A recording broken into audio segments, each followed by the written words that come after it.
can use your Mac and you can pull up the YouTube or whatever on yours, and then you can see comments. Like if you pull your Mac over, or that's a desktop, isn't it? I have a MacBook connected to it. Gotcha. Because you can pull that over in front of you, and then you could see the comments if you go to like my channel, just like mute it. Okay. All right.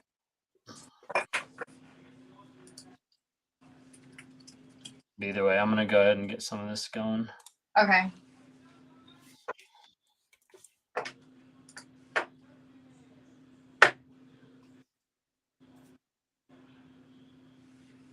All right, there you go. Even if it's my account, both on here or here, do I have to go on from a different YouTube channel? On here, you're not on YouTube. You're on Streamlabs, so it doesn't matter. Oh, cool. All right.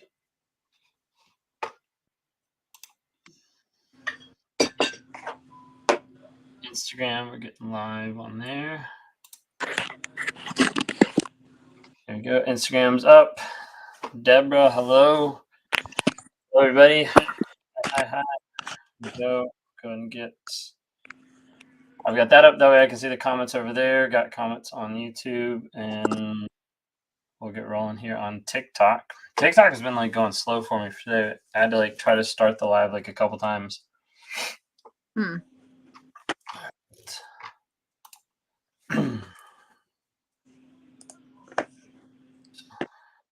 How's everybody doing tonight? Where's everybody coming from?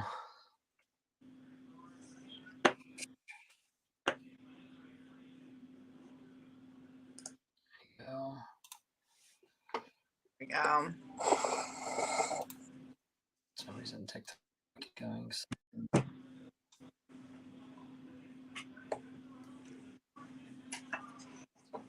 Fixed. There you go. Oregon, Canada. I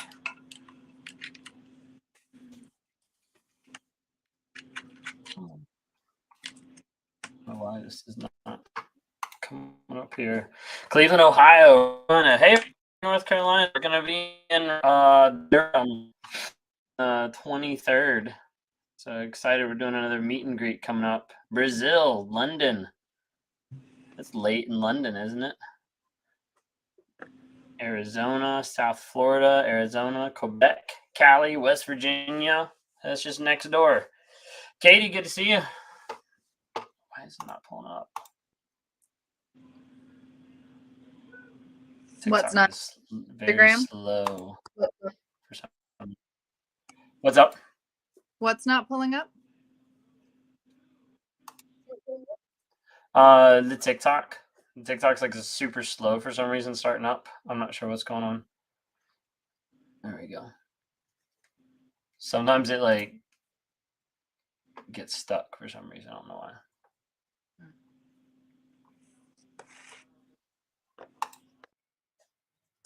Normally I don't have a problem getting like TikTok up and running, but sometimes it can be like a pain for some reason. But anyways, what's new with you this week? New with me. I'm never prepared for that question. Nothing much. Just remaining consistent. I started a new book last week. The Body Keeps Score. Okay. Have you read it? I have not. My wife has. I have not read it. How is it so far? Really intense. It's quite triggering. Really? Mm-hmm.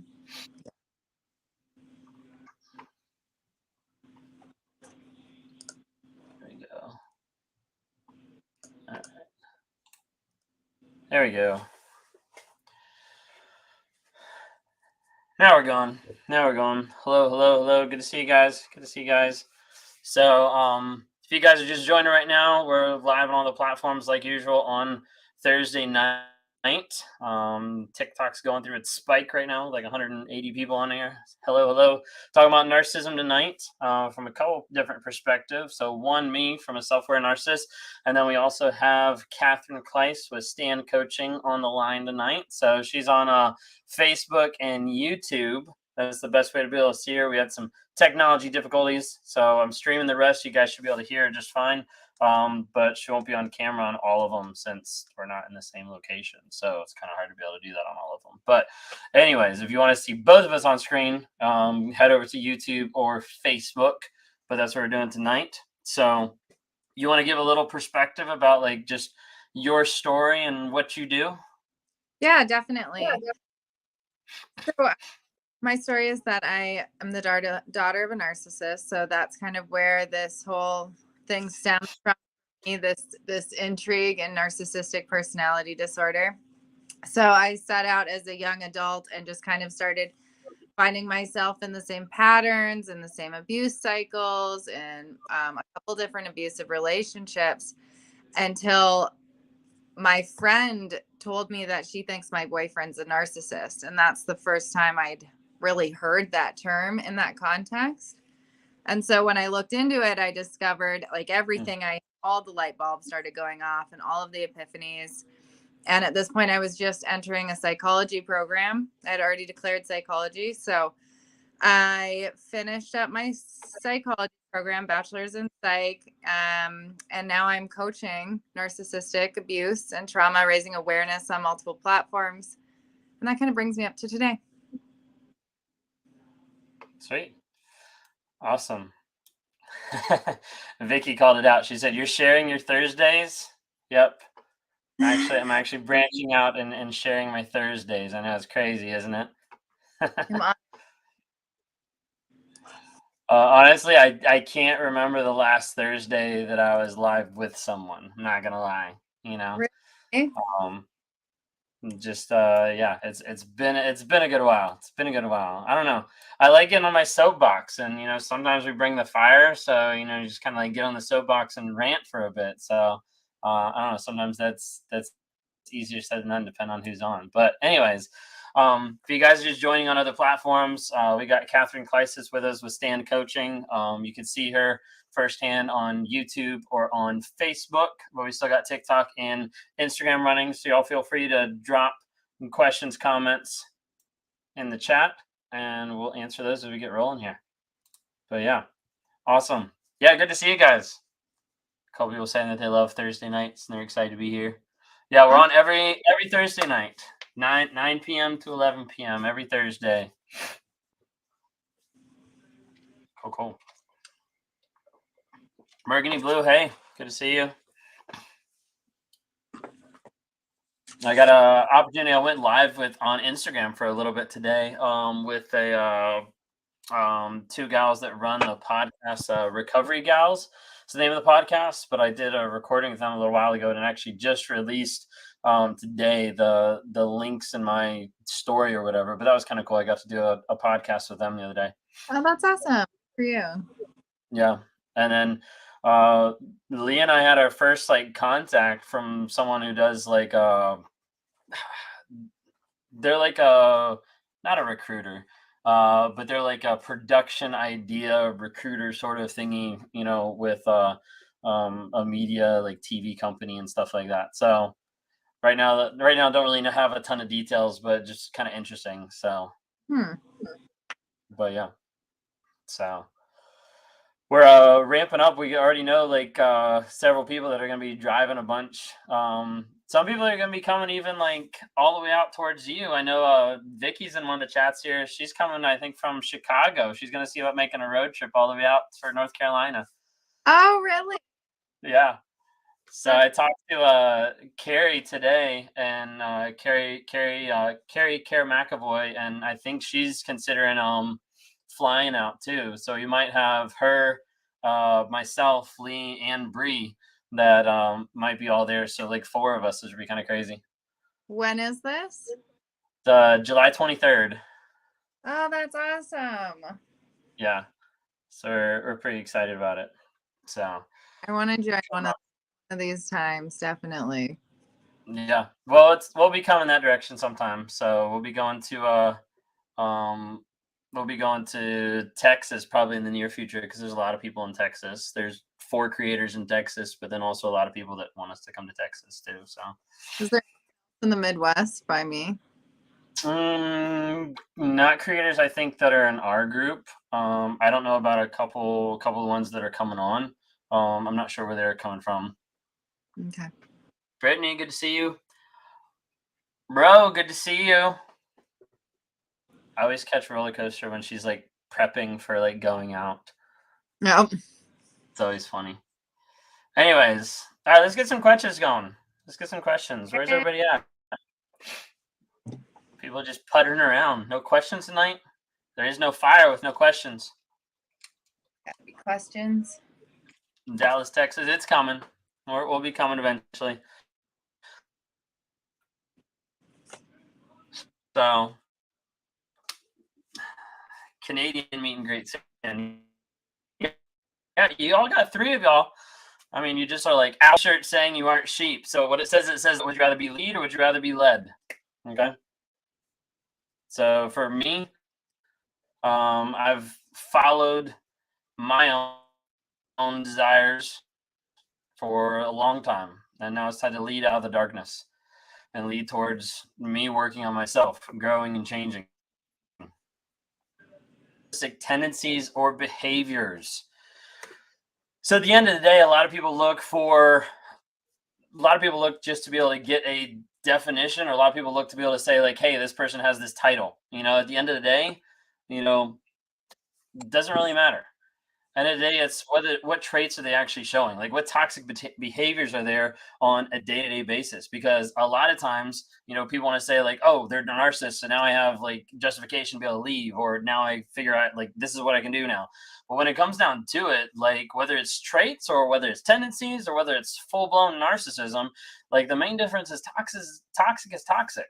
And like you got to be able to evaluate it on how are they actually behaving, responding, all these different types of things, because a lot of times people just want to be able to get like a definition, or they want to be like, oh, like this is what it is. So when you have like traits, you're going to have like pieces of it, or you're going to have like when narcissistic traits or tendencies, you have the characteristics, you have 9 different characteristics. You got to have at least 5 to be considered like diagnosed. So when you're talking to people with NPD, you're looking at having 5 or more of those traits typically.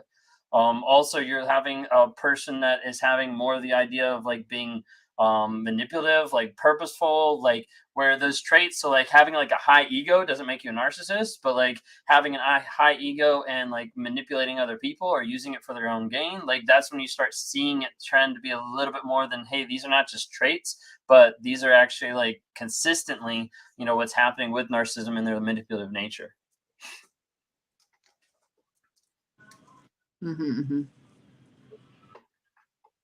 Yeah, don't focus on the traits, focus on the behaviors and how you feel.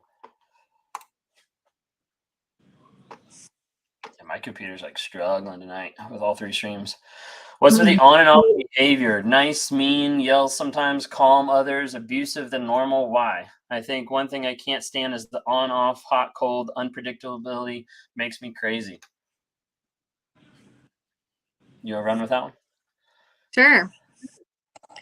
Yeah, I mean, the on and off, hot and cold, that's just like part of the entire narcissistic abuse cycle, where there's like the idealization and the love bombing, and then the devaluing, and then the makeup and the fight, and it's just the extremes, and those extremes and back and forth is like a way for them to control and manipulate us. It weakens and tires the victim, but at the same time, it causes this like addiction to the relationship, this trauma bond. So. Mm-hmm. Yeah, no, absolutely. Someone said here, thank you for answering that. My boyfriend says, unless he's diagnosed as a narcissist, he isn't one. Yeah, and that's pretty typical, because a lot of narcissists don't want to get diagnosed. They don't want to actually like go in and actually do the work. Yeah. But Browensky, awesome. Dude, man, I'd love to have you join the Warrior stuff. So we got a couple people joining. I got another guy from Mexico that's going to be joining us as well. So sorry, I just saw that. Be super cool to have you, man. Sorry, you were saying something? Oh, yeah. Just even if your boyfriend isn't technically a narcissist because he's not diagnosed, doesn't mean he's not toxic, dysfunctional, or unhealthy. And you need a psychologist to tell you that. Very true. Sorry, I'm not used to sharing on Thursdays. That's fine. I'm more of a listener. But I'll... Does a narcissist ever develop a trauma bond to the new partner, or is it only the victim to the narcissist? So it's pretty much only the victim to the narcissist, because typically a trauma bond is based on hope expectation or cognitive dissonance.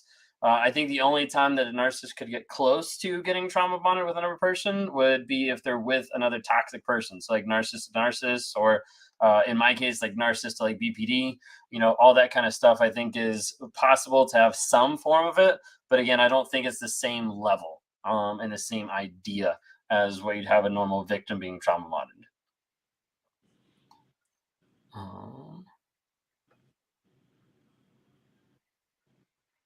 He told me to leave for so long, and now I'm finally moving out. He's being nice and love bombing. Why? So a lot of narcissists are going to try, quote unquote, at the very end.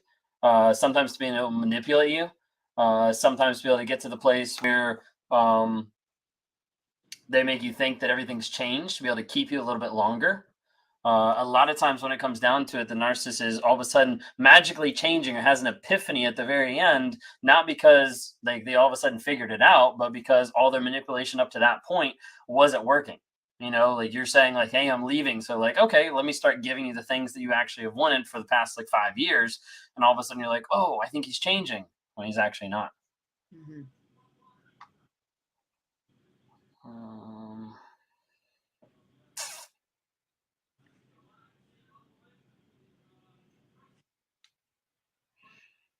Is it true that narcissists typically don't change? Yeah, pretty much. Very few become aware. I think they all have an aspect of awareness. I don't think they're all completely unaware.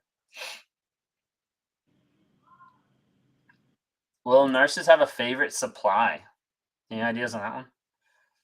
Me? Oh, I mean, I think you'd answer it, speculate that they definitely do. Well, from a family standpoint, you probably saw that with like parenting, where they have like a golden child or a scapegoat kind of thing, right? Oh yeah, definitely. Yeah, and it depends on the family system, of course, but there were themes to who his favorite supplies were and who his golden children were. Mm-hmm. Yeah, no, absolutely. Someone asked, do I tell a coworker that another worker is talking bad about her triangulating us? I would need details, I think, before I would answer that. That's a little confusing. I'm not sure exactly where we're coming from there. I see a question for me. Where you at? On YouTube. How did I leave my relationship? Was it abrupt with no explanation, or did I? Yeah.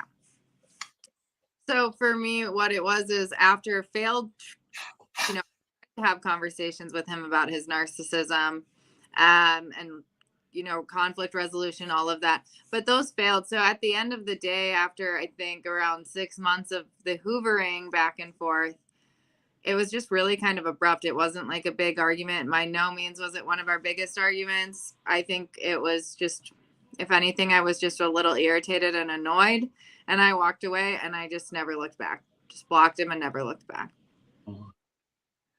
Oftentimes, like taking a long time to like talk about it or anything like that isn't going to really change anything. It just kind of prolongs it. Yeah, it's like it cannot be not abrupt. Like the only way to leave the narcissist is abruptly. I think it will just always feel that way. Yeah. No, very true.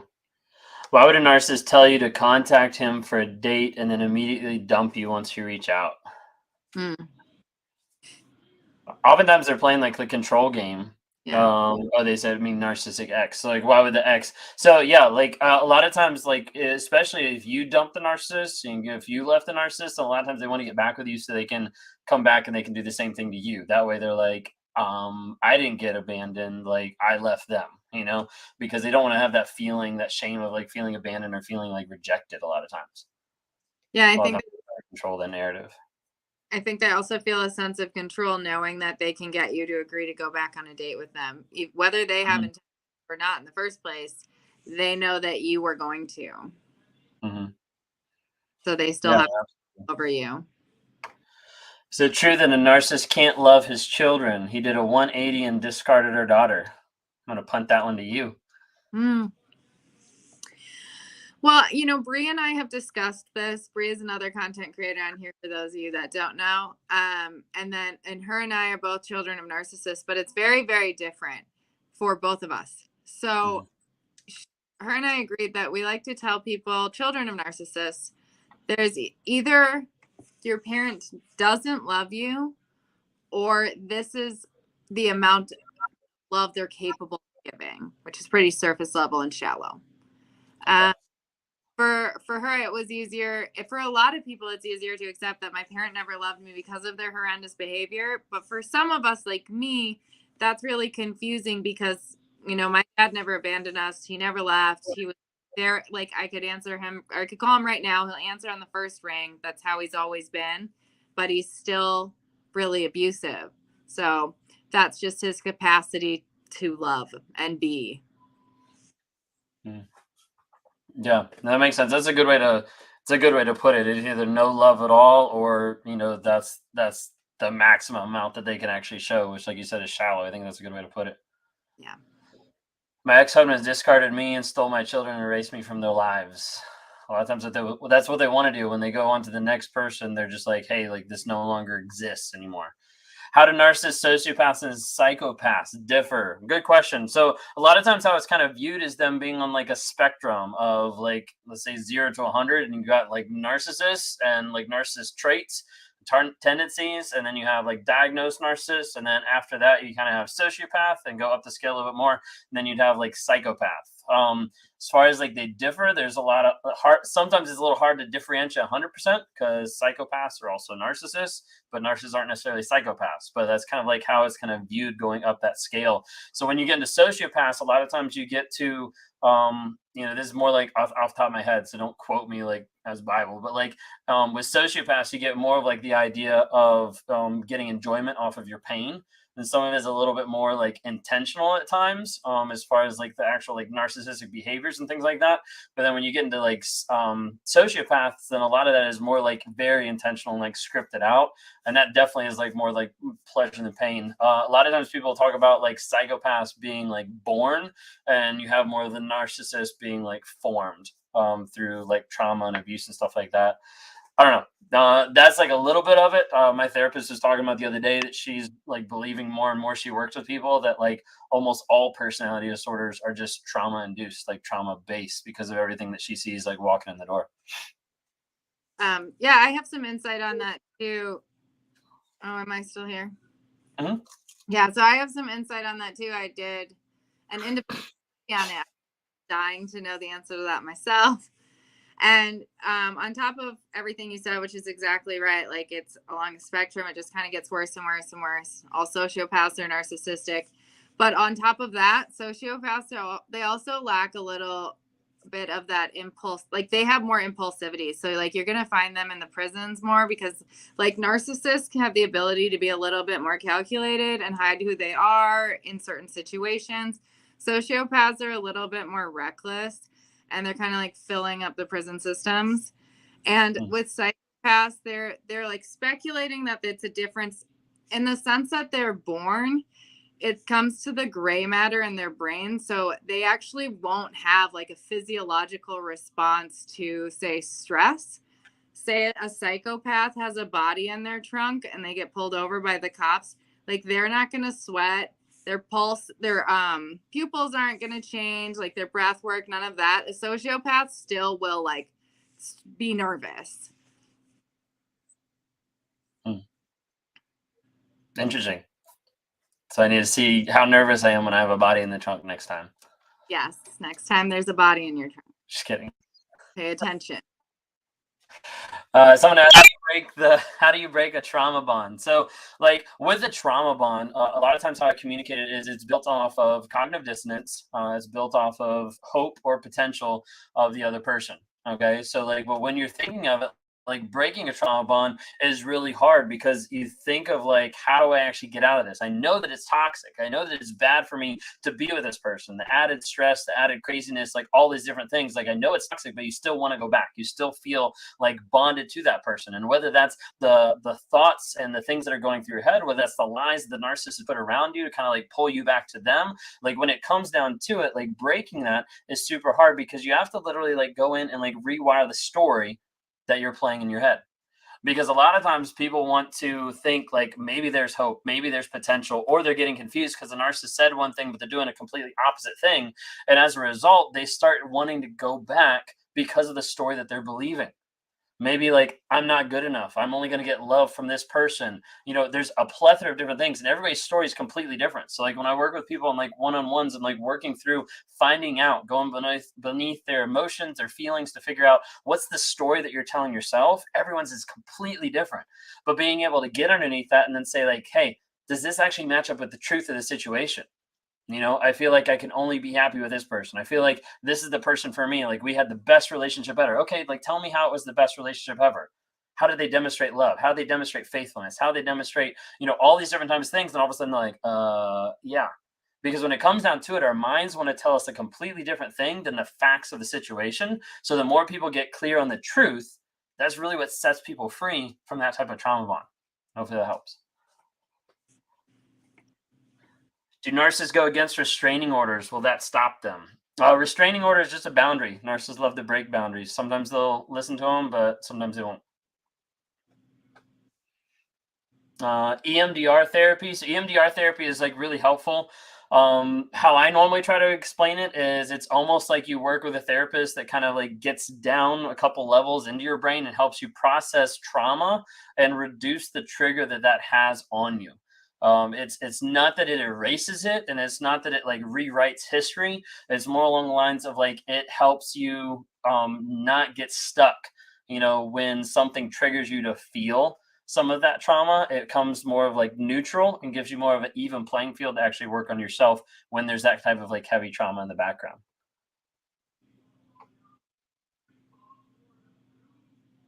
So it says, as a recovering addict, I can confirm that leaving a narcissistic relationship brings all the thoughts and feelings that came when I got clean. It's tough, but I still know healing is possible. That's so true. A lot of times I talk with people about in 3 areas. One is the trauma bond. Next one is like limbo land. And the third one is like future vision values. And that limbo land is the detox phase. It's like where you detox from the narcissist, like of how you feel, of how you think, of how you're acting. And you detox mentally, emotionally, physically, like everything. It's really crazy.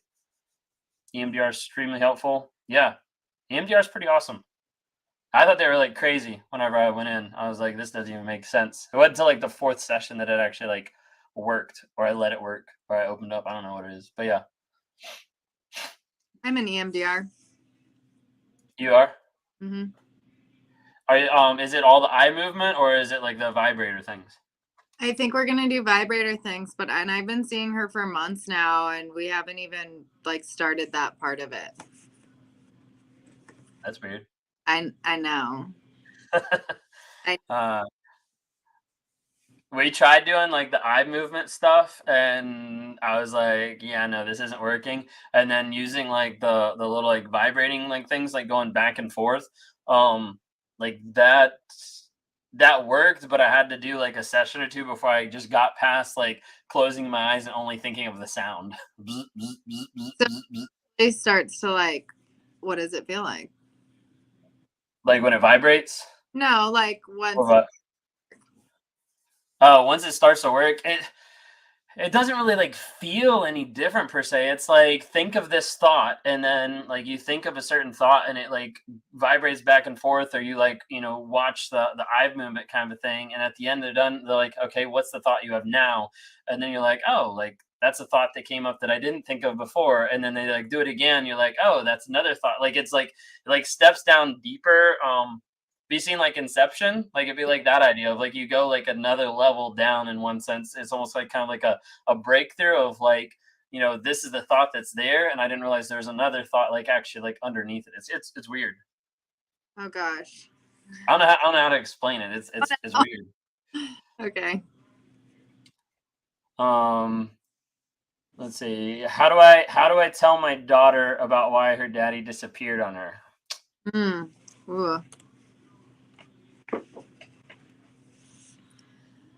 A lot of times I communicate stuff being like, hey, it needs to be age appropriate. It needs to be where you don't shame the other person, and it needs to be honest. So, like, depending on their age, communicate what happened. It doesn't mean you're trauma dumping, and it doesn't mean you're shaming the other person, but you do need to, be honest about what's going on, because otherwise, like, later down the road, when they realize that you weren't honest, that's a problem too. Yeah, I think it's also important to like try and help your child to understand that it's nothing that they did, because as children, we will always internalize it and take the blame if a parent rejects us, abandons us, doesn't love us. Children love their parents to the death. And so it's, even if you try and help them to understand it's not something to internalize, it's a high chance that they will. So again, age appropriate, but eventually maybe therapy. Yeah. Honesty, but not bashing, right? And like not too much, like enough. You don't need to give enough details that's traumatic. It's that is traumatizing to the child either. Yeah. That's very true. I had a couple people ask about, like, when does narcissists change? Do narcissists change? Do they grow out of it? So typically not. So typically, if they're narcissists, they're unwilling to be honest with themselves, and as a result, they're unwilling to get change, to work on themselves, to go to therapy, like anything like that, for sure. Does a narcissist ever repay from financial abuse? Highly unlikely. Mm-mm. Yeah, financial abuse, like a narcissist, pretty much is like, once you give a narcissist money, it's like putting it in a black hole. It doesn't come back out. Yeah. Take that one. I'm just trying to read it. Very good. Are you seeing the same one that I clicked, or no? When I went to North Carolina cold. No contact. Oh, okay. So I went no contact cold with my ex without warning, no letter, no explanation, no closure. I was recently told that's the best way to go, no contact. Is that true, and why? Yeah, I think that's a great way to do it, because they know the reason. Because if you tell them the reason or have a conversation with them to warn them that you're going to be going no contact, it's only an opportunity for them to begin their manipulation tactics. So like, what's the point? And like, I think a lot of people hold on to like, oh, if I don't tell them, they won't understand why, because the narcissist acts like they don't understand why you're mad at them or why what they did was wrong ever. So, but they do. So they know. So yeah, I think that's an excellent way to do it. Yeah, absolutely. What are your thoughts on cognitive therapy? I think cognitive therapy is great. That's part of what happens with my therapy. That's part of what I do with the Wake Up Warrior group. Like, a lot of that is based in like cognitive therapy. I think it's very helpful. Cognitive therapy will change your life. Mm-hmm. Trish said, are some narcissists actually delusional? Like, think someone is hacking their phone, snooping and stalking, or would it be a separate issue? I don't think narcissists as a whole are typically that delusional. It's normally just an excuse. Yeah, I think maybe some are more paranoid and insecure, but yeah, I don't think like that's like a common trait. Mm-hmm. Yeah. I mean, like, they never go out of bad behavior, like miserable life forever. Yep, miserable life forever. So it's not necessarily something they grow out of. It's something that they haven't emotionally matured in that area. So as a result, it's not something down the road that they're like, oh, like, I need to emotionally mature in this area. So it's something that they've learned and they've developed from 6 to 18 months is when they start getting like separated from like the primary caregiver. You might have less gray matter formed at that time as well, and then you have up to 4 years old and up to 13 where there's still attributes that are like forming of those narcissistic behaviors. And so down the road, it's not like they get better. It's not like they just like magically like work through it and mature later in life, because all those formative years have been already early on. So when they're narcissistic, that's typically like what they're sticking with, because they're not willing to be honest and vulnerable like later down the road as well. Someone said, yep, Brittany said they die miserable alone because they can't stop exploiting those around them. Yeah, absolutely.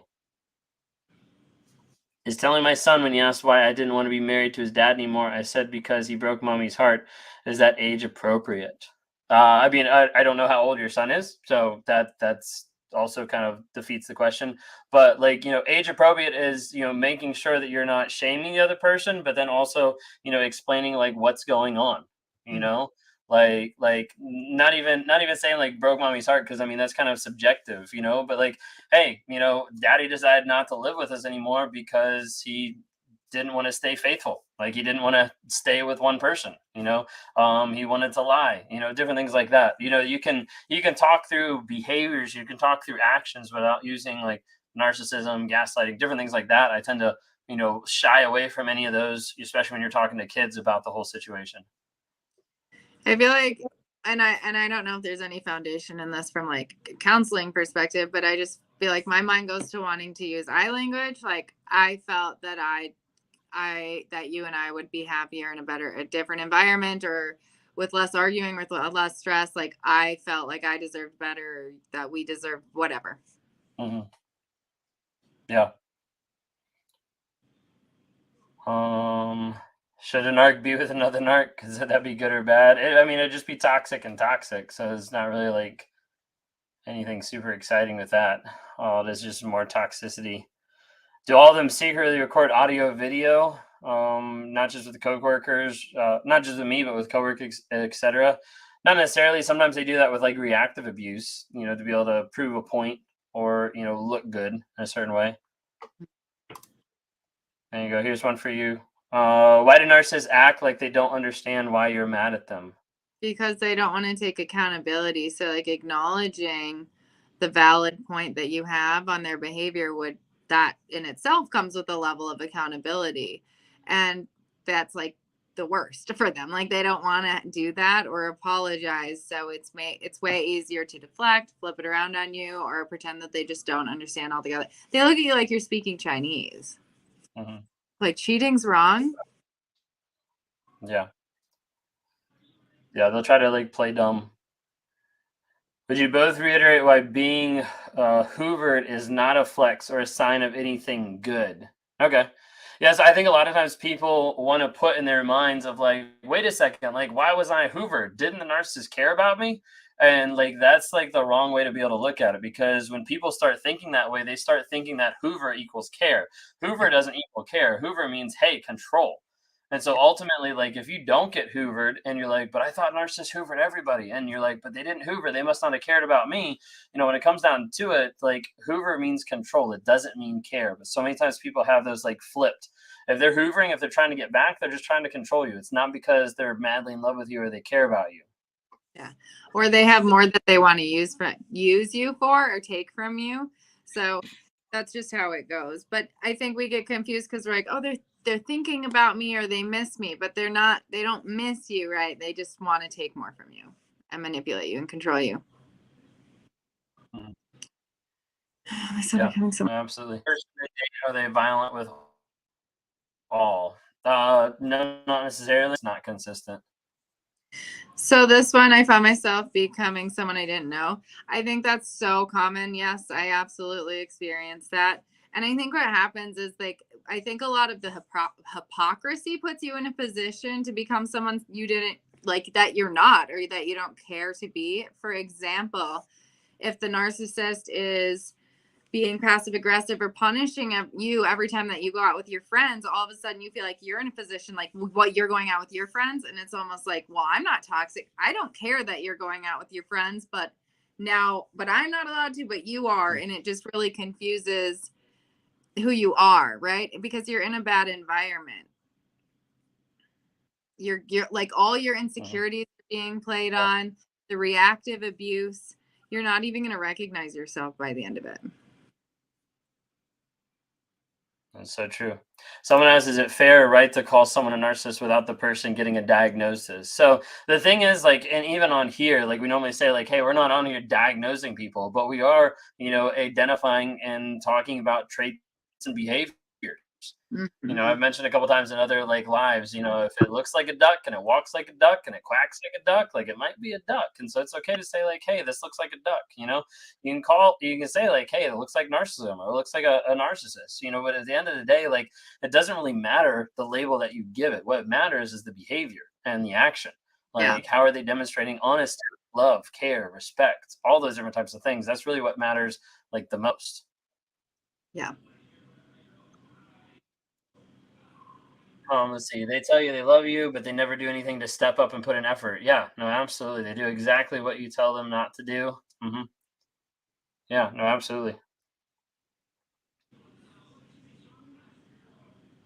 Do narcissists actually realize that their behavior is hurting people?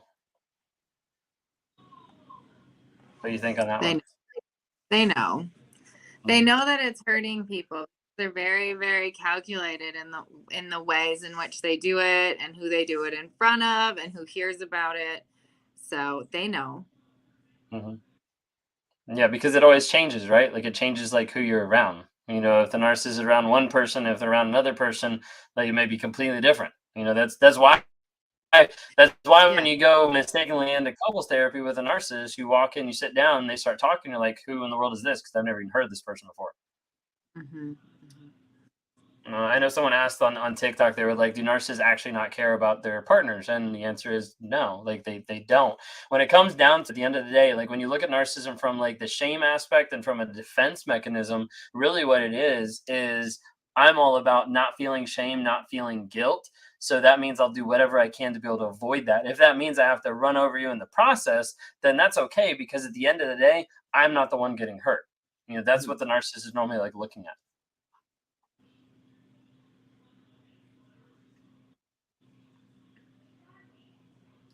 What about them saying they don't feel any shame at all for how they are? That's a good sign to say run and Yeah. just go away. I mean, we're looking Oh, more like psychopath at that point, right? yeah. Believe them. I tell you, please. Yeah. At what point does a narcissist decide to stop discarding?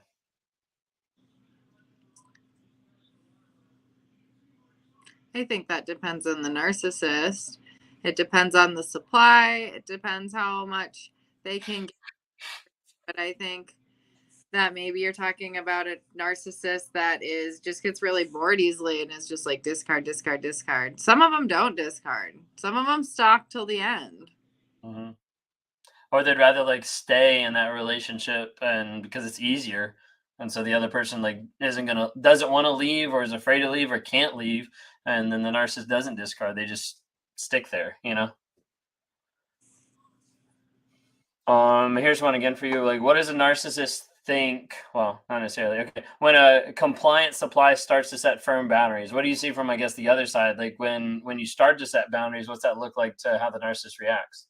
Okay, from my side of it, it just doesn't look really good. The narcissist hates boundaries. So the second that you start taking control back, the smallest amount,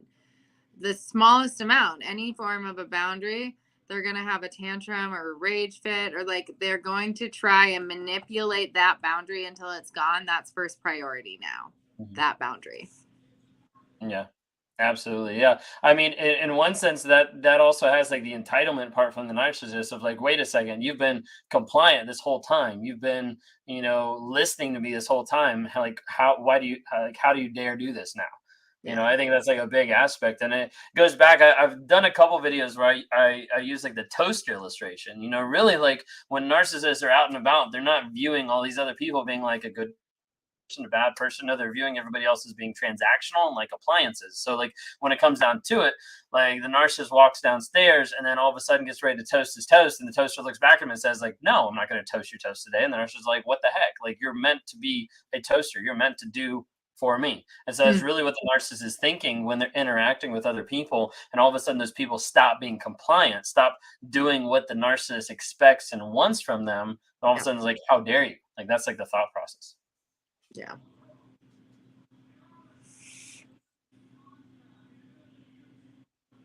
Do you feel like narcissists are more likely to have addictions? Yeah, a lot of times they have a very addictive and obsessive nature, but then a lot of times with narcissists as well, you also have the idea that they're trying to sedate, who they are, what they're feeling, the guilt and the shame inside.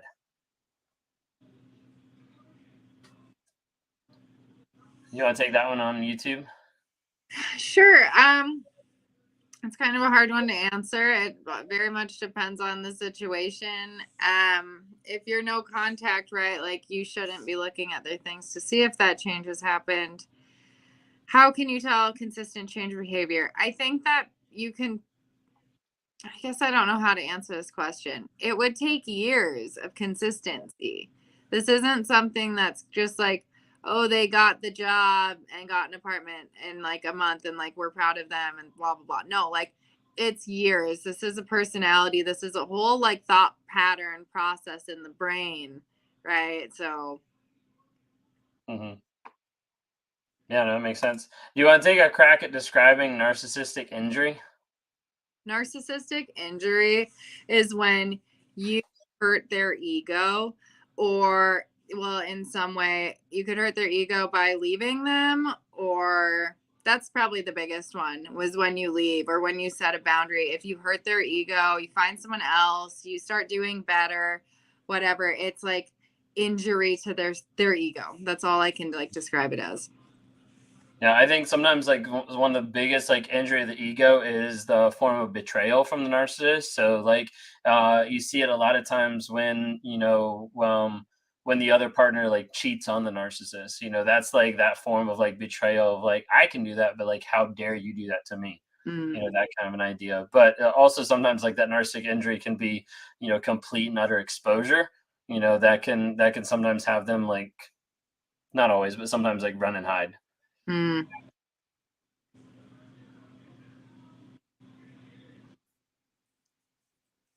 Is it true they get bored really fast with everything and everyone? A lot of times, yeah, that is true.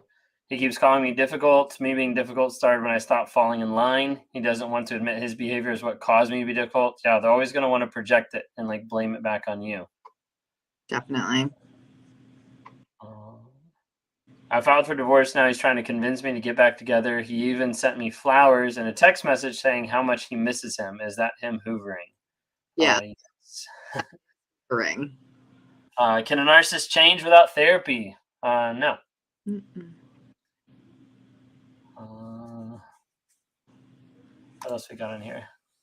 Some of these I can like throw up that might be easier for you to like take a look at when I answer one, and then you'll be like ready to roll. Yeah. Everyone has abandoned them, so they spiral into depression. I lost the rest of that. Mine has been toxic and violent after every breakup for 6 years, and he isn't this time. Why? Sometimes they change it up. Sometimes they change it up because they realize, hey, there's either a cycle or some things actually like going on. Let me change it up and see if I can keep this person a little bit longer, or like what's going on there. It's kind of hard to know for sure.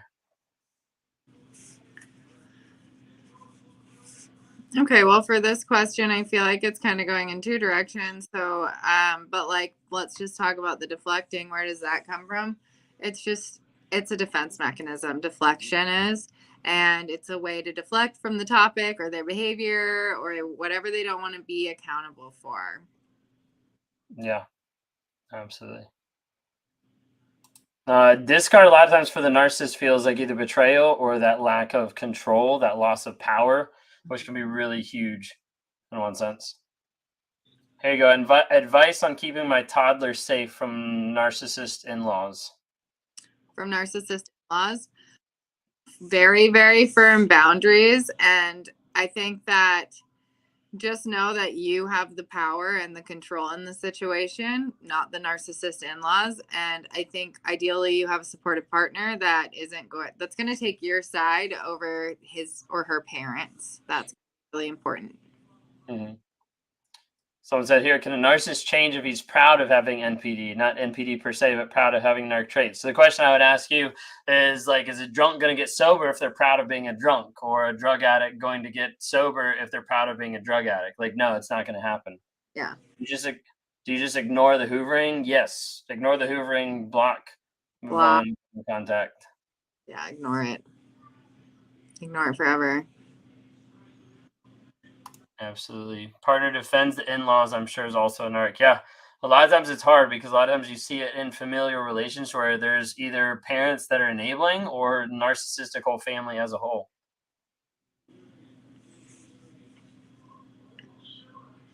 Do we owe our parents something? The guilt tripping is insane. Oh, there's another one for you. Well, I think that you'd be a better one to answer this because. Which one's this? Sorry. There were times where you talk about his coworker and talk about how terrible his coworker was for cheating on his pregnant fiance, but he's cheating also. Does the narc not see that? The narc doesn't really care in one sense. Again, it's all about them. So sometimes like narcissists can be great at giving advice and communicating other things to other people, but that doesn't apply to them. So it's very hypocritical on either side. I remember being in a cheating relationship and talking to my boss about his wife that had been cheating on him and giving him advice about that while I was in a cheating relationship. So like yeah, like for a narcissist, they can disconnect it and they can not even like put them on the same playing field, the same thought. I had a friend who I didn't realize was a narcissist at the time until like years later.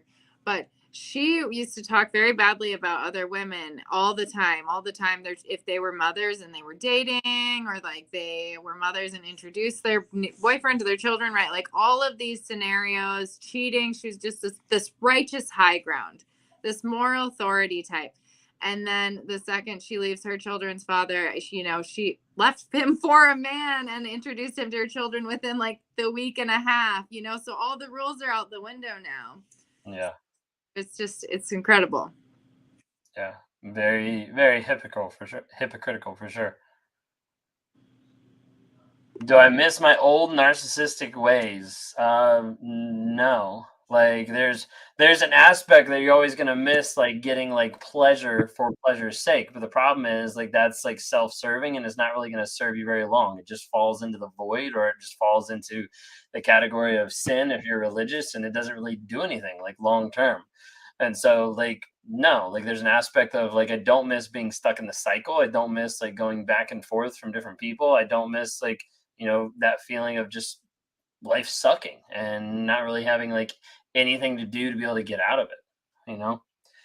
Why is it so hard for them to deal with other people's emotions? All you want to do is to be positive and have fun. Yeah, a lot of narcissists want to be able to avoid people's feelings and people's emotions, either one because they don't connect with them, or two because they don't really experience them because they either dissociate or they like compartmentalize, or because a lot of times other people's emotions are inconvenient for someone who doesn't have that empathy. Yeah. Definitely need therapy for trauma bonding and for the fact that I believe all men want to cheat, especially narcs. I think all narcs cheat anyways, so I would agree with you there. Any advice for dealing with a smear campaign when I've already gone no contact for 6 months? You got any thoughts on that one? Yeah. Unfortunately, I think it's about remaining consistent and not giving it any attention or energy, because it's not worth any attention or any energy, and it just will keep it going. And just hope that the narcissist gets bored eventually, and know that the people that believe this are just blind, right? Like they're just blindly listening to something without enough.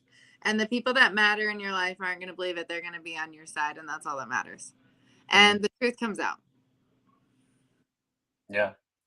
No, absolutely. I think that's like a big one for a lot of people is they try whenever you try to justify yourself or like figure out like, hey, like I'm gonna take care of this and I'm gonna show people who I actually am and like get past like the smear campaign. All it does is typically blow back up in your face and make you look like crazy or make you look worse. So a lot of times it's like, hey, like just keep moving forward, like working on you and being that consistent person. Honestly, like I would say there's a big aspect that happens that way with like Lee and with myself and with other creators, because you have people that come on online that try to smear us, as humans and as people that are on a platform trying to help other people. I had someone that commented on a video today that was like, "You're just victim shaming," and I'm like, "Oh, like, do you not watch any of my content?" But like stuff like that, it's like, okay, like, how do I respond to it? Like the majority of stuff of people that are actually like, trying to smear you, and just ignore them. And after a period of time, like they just fall off because everybody's like, this is not consistent with what we see on a day-to-day basis from these people. Yeah.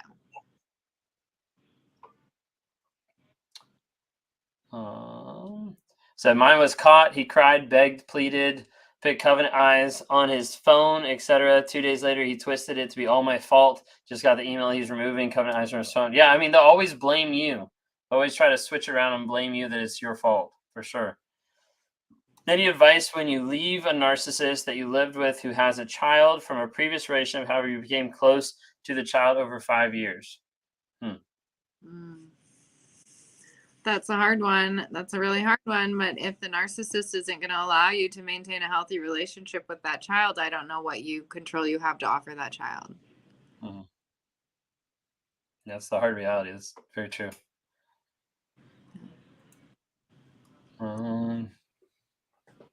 What did you say? And he went with two. He went with me to 2 different therapists. No change. Yeah, I mean it's tough because you take a narcissist to therapy, you lead a horse to water, but they're not going to drink. Like you take a narcissist to therapy with you, especially with like couples counseling therapy and stuff like that. And a lot of times you open yourself up for them to just walk away with more ammo to be able to abuse you with. Unfortunately. How long does it take to heal from narcissists? What's your thoughts? I think it very much depends on how long you were in the abuse and the level of abuse. But yeah, it's so dependent on the person and how long you've been abused and how many abusers you've had. But I would say that if you dedicate 6 months to a year to your health and growth, like you'll look back and see a new person. Mm-hmm. I think a lot of times when it comes down to like healing from narcissistic abuse, it's crazy, right? You know, you're trying to like repair the brain. You're trying to repair like so many different things. And there's 2 types of people that normally like come to the table that want to change. There's the people that want to change here and now, quick and fast. They're like, I just want to get back to how I was. I just want to be the person that I was. I just want to get my confidence back, all this kind of stuff. And those people heal the slowest. Like the people that are like rushing of like, I gotta get better, like I just want to fix this, they normally like heal the slowest. And typically it's because they're running away from the pain. They're running away from the actual freaking work that they have to do to be able to get healthy. And that's investing in themselves, that's like rewiring the mind, that's actually dealing with the truth, like all those different types of things. So like I've used the illustration before. Some of you guys might remember like buffalo and cows. So like how it is you've got cows like out west, you know, when there's a thunderstorm coming up, cows when they get scared, they actually run away. Buffalo, on the other hand, when they get scared, they actually run towards what scares them. So be careful that you don't scare a buffalo. It might run towards you. Okay. But like what happens is you've got this storm that's coming and the cows hears the lightning and thunder and they start running away from it. The problem is the storm's still coming. So as a result, they lengthen the time that they're actually in the storm. For the buffalo, they actually run towards the storm, minimizing the time that they're actually in the storm. So the thing I want to tell you today is like, don't be the cow that runs away, because all you do is you run away from the pain. You run away from the hard work. You run away from the idea of like, hey, I've got to go through it. The thing is, so many people want to get past it, want to get around it, want to ignore it, want to push it down, but they don't want to actually do the hard work of saying, hey, this is what actually happened. You know, sometimes that's, you know, if we put a label on it, if we say like, hey, you were a victim, like sometimes that turns off like 50% of people because they don't want to be called that. Like, that's great, but you have to acknowledge what actually happened. If you can't acknowledge what actually happened, how are you going to work on healing, growing, and changing? And that's the difference between you and the narcissist a lot of times, because if you have point B on the map, you can't figure out how to get to point B if you don't know where point A is, if you have no clue where you are to start off with. Narcissist doesn't want to acknowledge where they are to start off with. That's the difference, is you can actually acknowledge, say, hey, this is where I am. Now let's work on a plan of healing, growth, and change that should get to the place where I get to where I want to be. You know, but it has to start with that vulnerability and honesty of saying like, hey, this is where I am. And this is what I need to work through to be able to get to where I need to go.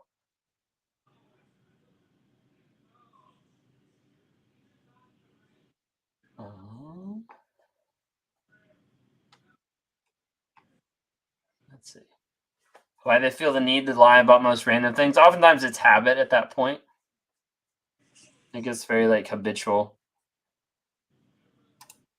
There you go. Why does the narcissist always call you the narcissist, tell you that you're a manipulator, and say that you have messed up everything in their lives?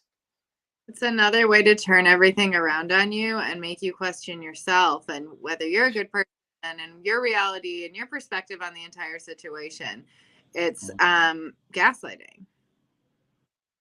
Yeah, absolutely. Chris, good to see you. Someone said, what about helping them religiously? Do they even respect God? Well, you see, the problem with narcissists is they feel like they're the God of their own universe. So as a result, you can't really bring another being into that and have them respect anybody else or anything else, because they think that everything's supposed to revolve around them. That's the entitlement. That's that ego aspect. Do they ever apologize or admit that they're wrong? Typically, no, unless there's something in it for them, unless they realize an apology can extend their stay in your life. So they will sometimes manipulate it.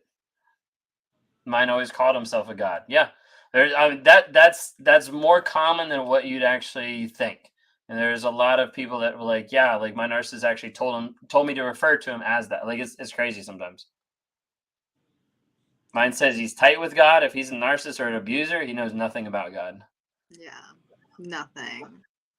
Here, you want to take this one? One of his flying monkeys in the beginning of our relationship warned me about him regarding his debts, his personality, his lies, and his life. She was right, so I continue no contact with her too. I guess I don't understand how she was his flying monkey if she was warning you about all the things, right? But if she's his flying monkey, I would keep her no contact. But if she was right and like being genuine and warning you, I don't see why you couldn't unblock her and be cool. Yeah, kind of depends on like her relationship with the narc there. Like, is she reporting back or like what's going on there? Yeah. Reporting back is an important question. Oh, here we go. Someone said, I heard a narcissist can pack a long term relationship in a matter of months with love bombing. Mm-hmm. Dude, that's so true. Like, people don't realize that. Like, you'd be surprised. Like, there's people that struggle, like I don't know. Let's think about this. Let's put a time limit on it just so it makes sense. There's people that struggle a year to work through the trauma bond that have been like with a narcissist for 35 years. And then there's people that struggle that have a year to break the trauma bond that have been with a narcissist for like 2 months. Like, it's crazy a lot of times like, how it can be packed in like so hard. Like, I talked to someone just a couple of days ago where they were like, I'm struggling with the trauma bond longer than I was even with them. That was, yeah.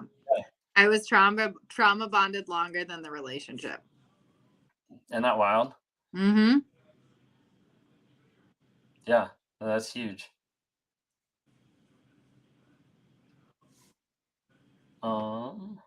Let's see. Is it best to deal with flying monkeys with brutal honesty? I don't think that you need to deal with flying monkeys at all. If you want to be honest, if it were me, I would just say it's none of your business and walk away. Mm-hmm. Yeah, a lot of times there's no point in like wasting your time with them. If they're actual flying monkeys where they're reporting back to someone, where they're, a lot. Think of flying monkeys in reality. A flying monkeys is abuse by proxy. Yeah. It's letting someone else carry out the abuse for the narcissist. So if they're abusing you, like if the narcissist is abusing you through them, like it should be kind of the same thing as a narcissist, like block, go, no contact.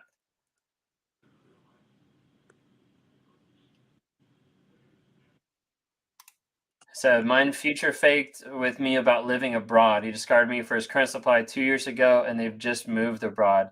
Is he now happy, or she's more compliant? Well, I don't know if the narcissist is ever happy, and I don't think whether she's compliant or not matters. It might have just been like a different relationship with love. She's being abused. Mm-hmm. So Yeah, it just might take her a good while to see it. That's for sure. yeah. How do you know if the narc is actually healing in therapy and not just manipulating me? It's a really good question. The thing that I would kind of throw back at you right now would be, one, how is he demonstrating that change on a day-to-day basis, and how is it actively getting better? Like, if you can't quantify it, if you can't see like how the arguments are decreasing, how like lying is decreasing, how gaslighting is decreasing, like if you can't see any like changes, but it's just like up down the entire time, then nothing's actually changing. And also the other thing would be, if you can't have him start to tap into vulnerability in the moment, not past vulnerability. A lot of times people think past vulnerability is actual vulnerability. It's just faux vulnerability to make you feel like they either have empathy or they're changing. But when it comes down to it, like, can they start to acknowledge and work through honesty and vulnerability in the moment, in like the day-to-day stuff, like that gives you a little bit better of idea. And then plus you want to see time. Like, I think it's one of the biggest things is you want to have time for the narcissist to change. Like, I don't have an exact formula. I should probably like sit down and like kind of like fake make up an exact formula, but like, okay, like you've been with a narcissist for, a year. Okay, well, spend a year separate, them working on themselves with the relationship not being on the table, and see where they are in a year. Then you can maybe start talking to them. Yeah. Think of it that way.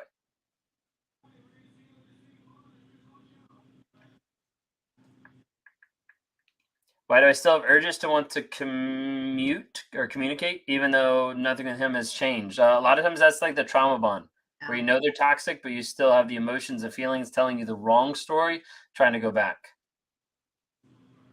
Mm-hmm.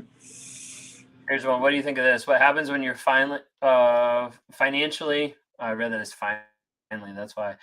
What happens when you're financially dependent on the narcissist? You need to work to get financially independent of the narcissist so that you can get away from the narcissist. Mhm. Because Yeah. the narcissist can use that dependency on them financially in a way to, I mean, control you. I'm sure you must know that already, but as a way to control and abuse you. So beautiful disaster. Been going to therapy now, going on 17 months. By the end of this month, beginning of next month. So 16 months so far. Weekly. So every Wednesday, I go to therapy.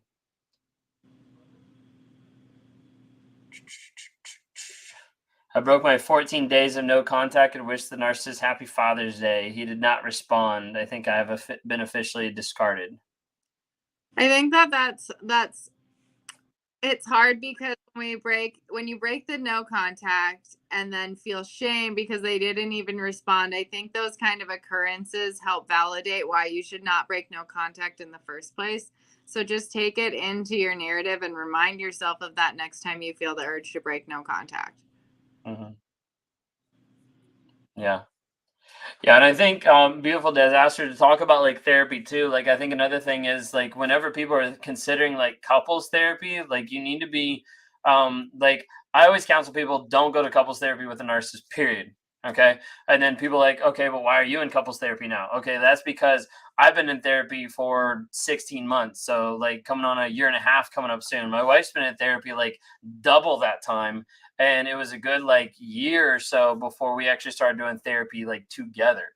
If they can't do separate therapy for a good period of time, there's no point at all of doing couples therapy. None. So like make sure not to do couples therapy. And I think 99.9999 100% of the time the narcissist uses going to couples therapy just in a way to manipulate and hoover you back, right? Because it comes to the where like shit's hitting the fan, everything's over before they're like, okay, I'll go to couples therapy. It's just Right. another. Yeah, it's like a Hoover. It's like a manipulation tactic, and then a lot of times it's a great like gaslighting scheme. If you go there, you walk in, and the therapist is like, "Yeah, this guy's not a narcissist. Like he's like great," and then they walk out and scream, yell in the car, and abuse. Mm-hmm. Yeah. We should give that one a term, a definition, like a name in the dictionary as a tactic. Oh yeah, as far as like getting the therapy. Yeah, that is Yeah, a form of hoovering in itself. the Hoover gaslighting therapy method. Yeah, less confusing, maybe shorter though. Where is Kat broadcasting from? She's on YouTube and Facebook. We couldn't get her on all 5 platforms. I'm not that fancy yet. But yeah. There we go. Couples therapy was horrific. Every session was him trying to manipulate the therapist into litigating a fight. It made it worse, and he was even more abusive in therapy and would storm out if they saw him. Yeah, no, absolutely, because that's really what it is. It's literally like, hey, let's go to couples therapy so you can get ammo and so you can destroy me even more. Like a lot of times, that kind of like that's what happens. So like, I would be really, really careful, going to couples therapy because like if you go to couples therapy, let's say like you already have an appointment. Like you're watching this and like, oh, we already have an appointment set for next week. Okay, like walk into it knowing and understanding and waiting for the signs. And when you see the signs, you're like, wait a second, like there we go. Like that's actually what's going on. You walk out of couples therapy and he starts abusing you, yelling at you, driving erratically, like all this kind of stuff. And you're like, well, that seals the deal. You're a narcissist. Peace, because that's really all you're going to get out of it. You're not going to get resolution. You're not going to get working through it. You're not going to get change behavior, anything like that. Like I tell people, like, don't go to couples therapy for that reason. and then just be like completely transparent. Like I do see couples every once in a while because like I have it on my website. So people are like, why would you see couples if you tell them not to go to therapy? Well, the difference is I'm not a therapist. And the difference is I'm not a psychologist. So I'm not there being like, hey, let's talk about our feelings and our false self. I'm like, no, tell me what's going on. And then I see the narcissist like act out and I start calling them out in the moment to give you like even some clarity of like, hey, like this is what's actually going on. Like y'all think I bring the fire sometimes on like Thursday nights. You should see me in a couple session. Sometimes I gotta tone it down. So you'll probably hear me like cuss the most. Like I remember like one time I was in like couples therapy and like the narcissist was like gaslighting the wife like in front of me on Zoom, and I just about lost it. I was like, "Are you freaking kidding me? Like you're an idiot." It was they didn't come back, but yeah. No, it's actually kind of cool. I've got two couples that I see kind of regularly, actually. So it's kind of interesting, but one day at a time. Put that in the Narctionary. There we go. Well, we'll put that. We'll put one of those as the addendum on one of the lists that Kat's making for the course she's working on for the Narc App, which is there you go. We should just call it the Narctionary. That's your course. Narctionary. What's the word you want to add to it? The Hoover gaslight couples therapy thing. Yeah. I need to sit down and like find a good word or like combine all of them and to have something funny.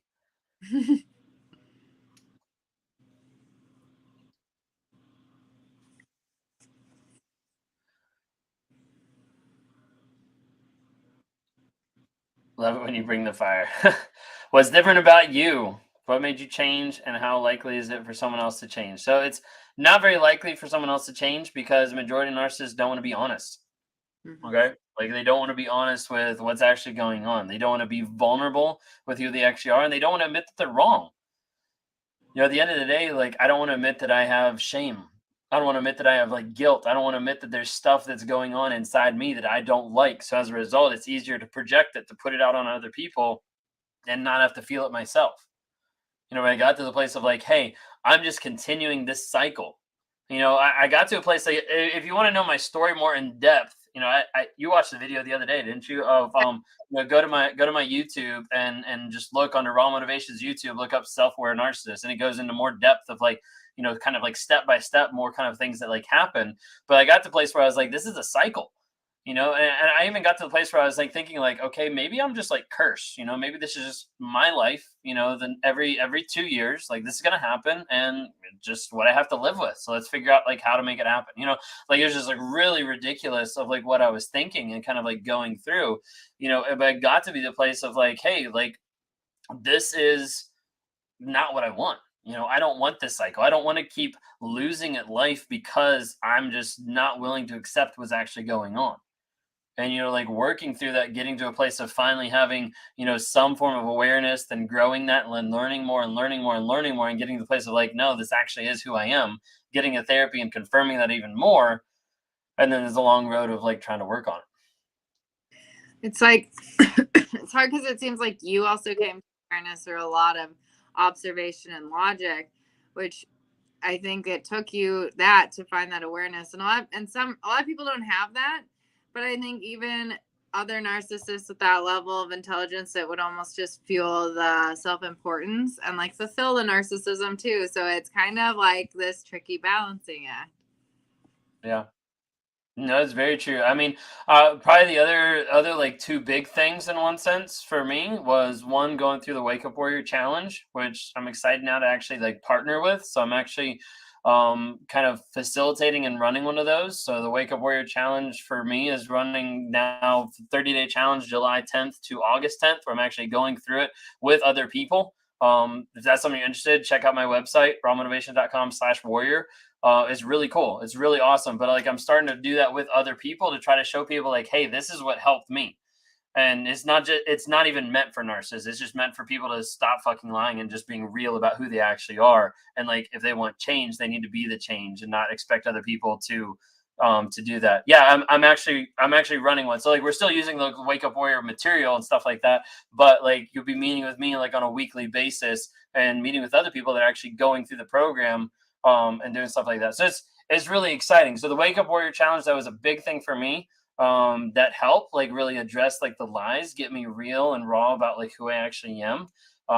It took a lot to be able to kind of work through that. And then also being with a girl who had BPD and narcissistic traits, that was a huge one for me as well, because that was along the journey of like me starting to have like some semblance of awareness, and then actually seeing some of that stuff like firsthand, like get done to me. It's part of that kind of like open up some eyes too.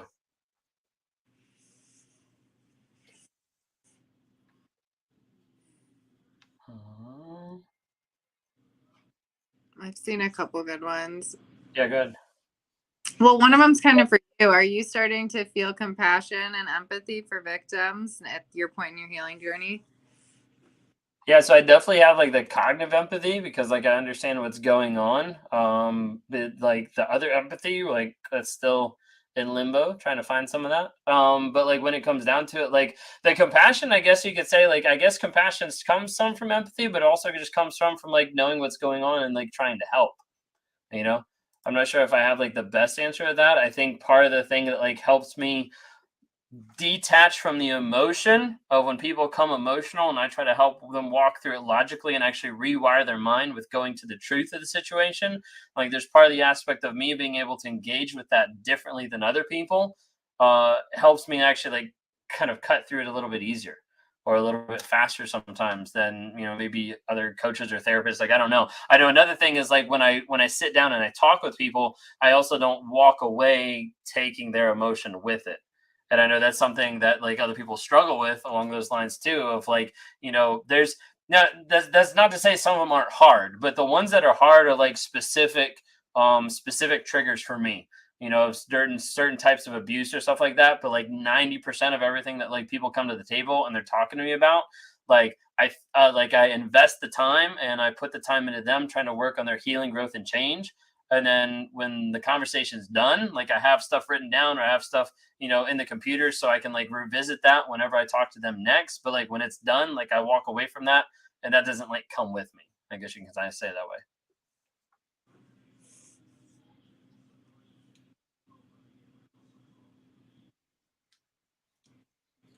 Do they believe in their own lies? So there's an aspect that a narcissist believes in their own lies. When you think of it, the narcissist gets so good at gaslighting other people that sometimes it's easy to like gaslight themselves. Like I can't use my phone to illustrate, but the other night I kind of used my phone to illustrate. I like turned the flashlight on and like faced at the camera, and I'm like, see, like gaslighting everybody there, and then like turn around, like, oh, like let me gaslight myself a little bit too, and like turn it back around. When it comes down to it, like the narcissist like knows that they're telling lies, but then over a period of time, they start like building lies into their own mantra, into everything that's going on. But the thing is, they're not believing it as lies.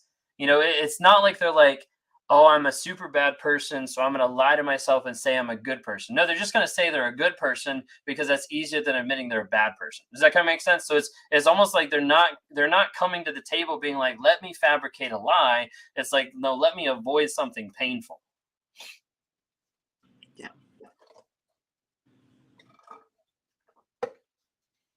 Good or bad, Ben doesn't give hope. Yeah, I normally clarify awareness, growth, healing, and change. You don't hear hope in that. Like if your narcissist isn't being honest, vulnerable, or showing consistent daily change, then you leave. I'm not down here to give hope and say like, hey, stay in your abusive relationship. How many chances do you give a narc? 3 strikes, you're out. So I think that abuse is abuse, right? Like you don't need, it depends on what they did, because there's a certain like amount of disrespect that's just a 1 strike, you're out, or a certain level of abuse that you don't need to give them more chances for. Mm-hmm. Like yeah. 3 at max, like 3 strikes, you're out max. I think we should go to like slow pitch softball, like 2 strikes and you're out. Right. Yeah, I mean, really, it comes down to like, are you setting boundaries and are they respecting them? If you're setting boundaries and there's no respect there for it all. Yeah.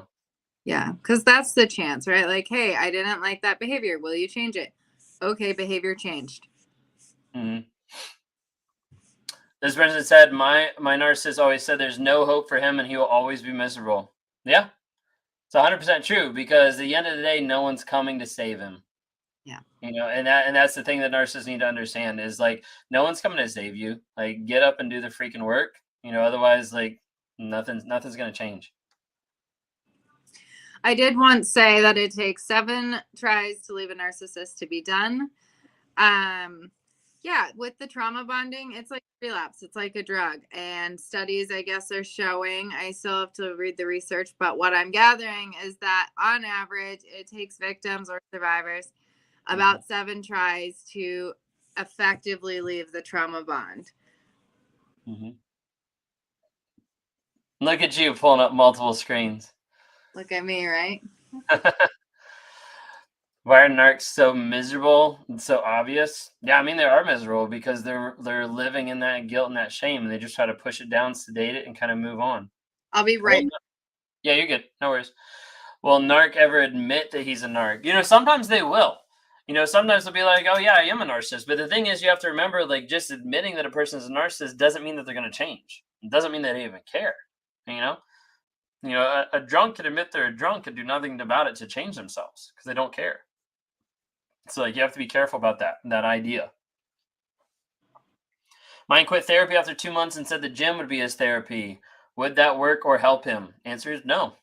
Like unless he's getting emotional trauma therapy from the gym, that ain't gonna do shit. They're also happy with the way they are. Mine said that. Yeah, absolutely.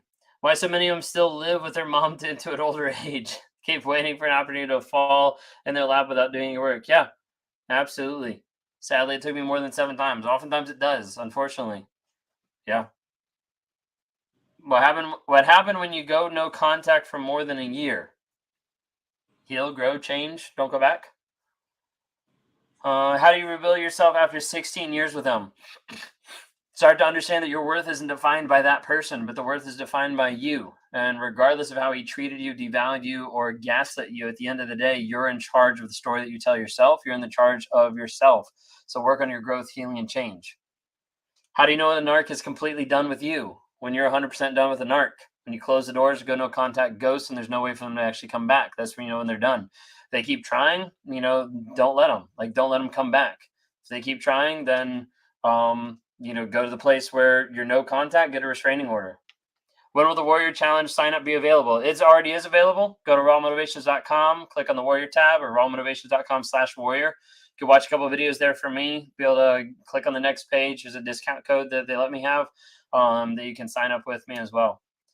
Why does a narcissist give good advice but doesn't take their own good advice? Nah, it's like that hypocritical mindset. Like I can help you, with your problems, but don't help with mine because I actually don't have any. That kind of thought process. What does it mean if they don't hoover you? It means you have a break to be able to work on yourself, heal, grow, and change. Doesn't mean that they care less because they didn't care to start off with. Mine has 2 appointments already with Ben. LOL. Except he says, what he says he just doesn't feel bad and doesn't know how he's supposed to change and just gets frustrated and acts out. Yeah, I mean, unless they're actually willing to change their ways, like, nothing's actually going to happen. Like they're not going to automatically feel bad or all of a sudden like change their ways. I'm curious. I can't recognize like who you are or who the person is though. I'm curious though. You're winning after a year of no contact. Yeah. We have a kid and he uses that to have a view into my life. Absolutely. Narcissists will use their kids. B Hunt, thanks so much. Appreciate it. He checked out the Warrior program, immediately freaked out, and the truth came out. He showed his true colors. That's hilarious. Message me. Okay? Bohemian Jess. Message me, okay? I'm like super interested now. I'm just curious. The warrior stuff is not like easy. Like, I mean, people can go through it. I mean, I've had a narcissist go through it. They dropped the money on it, went through it, and nothing changed, at all. So it only works as much as you put in the work. Like, if you don't come in and do the freaking work, like nothing's gonna change. If you don't come in and actually like be honest about what's going on, nothing's gonna change. So like it's a tool is only as good as the people that are using it, the people that are honest about it. Okay. So this question's popped up a couple times. How does overbearing parents lead to NPD? So when you have an overbearing parent, they have all of the control. They take your control away from you. And as human beings, we just like to get that sense of control back. And that manifests itself different ways depending on your personality or your trauma response, right? So like certain predispositions, maybe with more of a fight response, are going to respond to that lack of control by developing control issues and a little bit of aggressive behavior, and maybe even some manipulation tactics to control or obtain, regain that control. So that's how that might lead to. Yeah. Absolutely. Bohemian Jess, it's like I feel dumb, but it's not ringing a bell. It's probably also because I see a bunch of people too. But yeah, message me.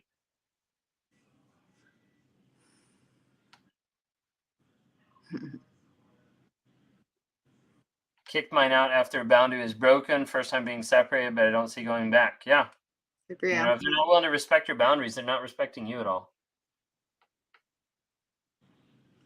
Someone wants you to share that warrior link.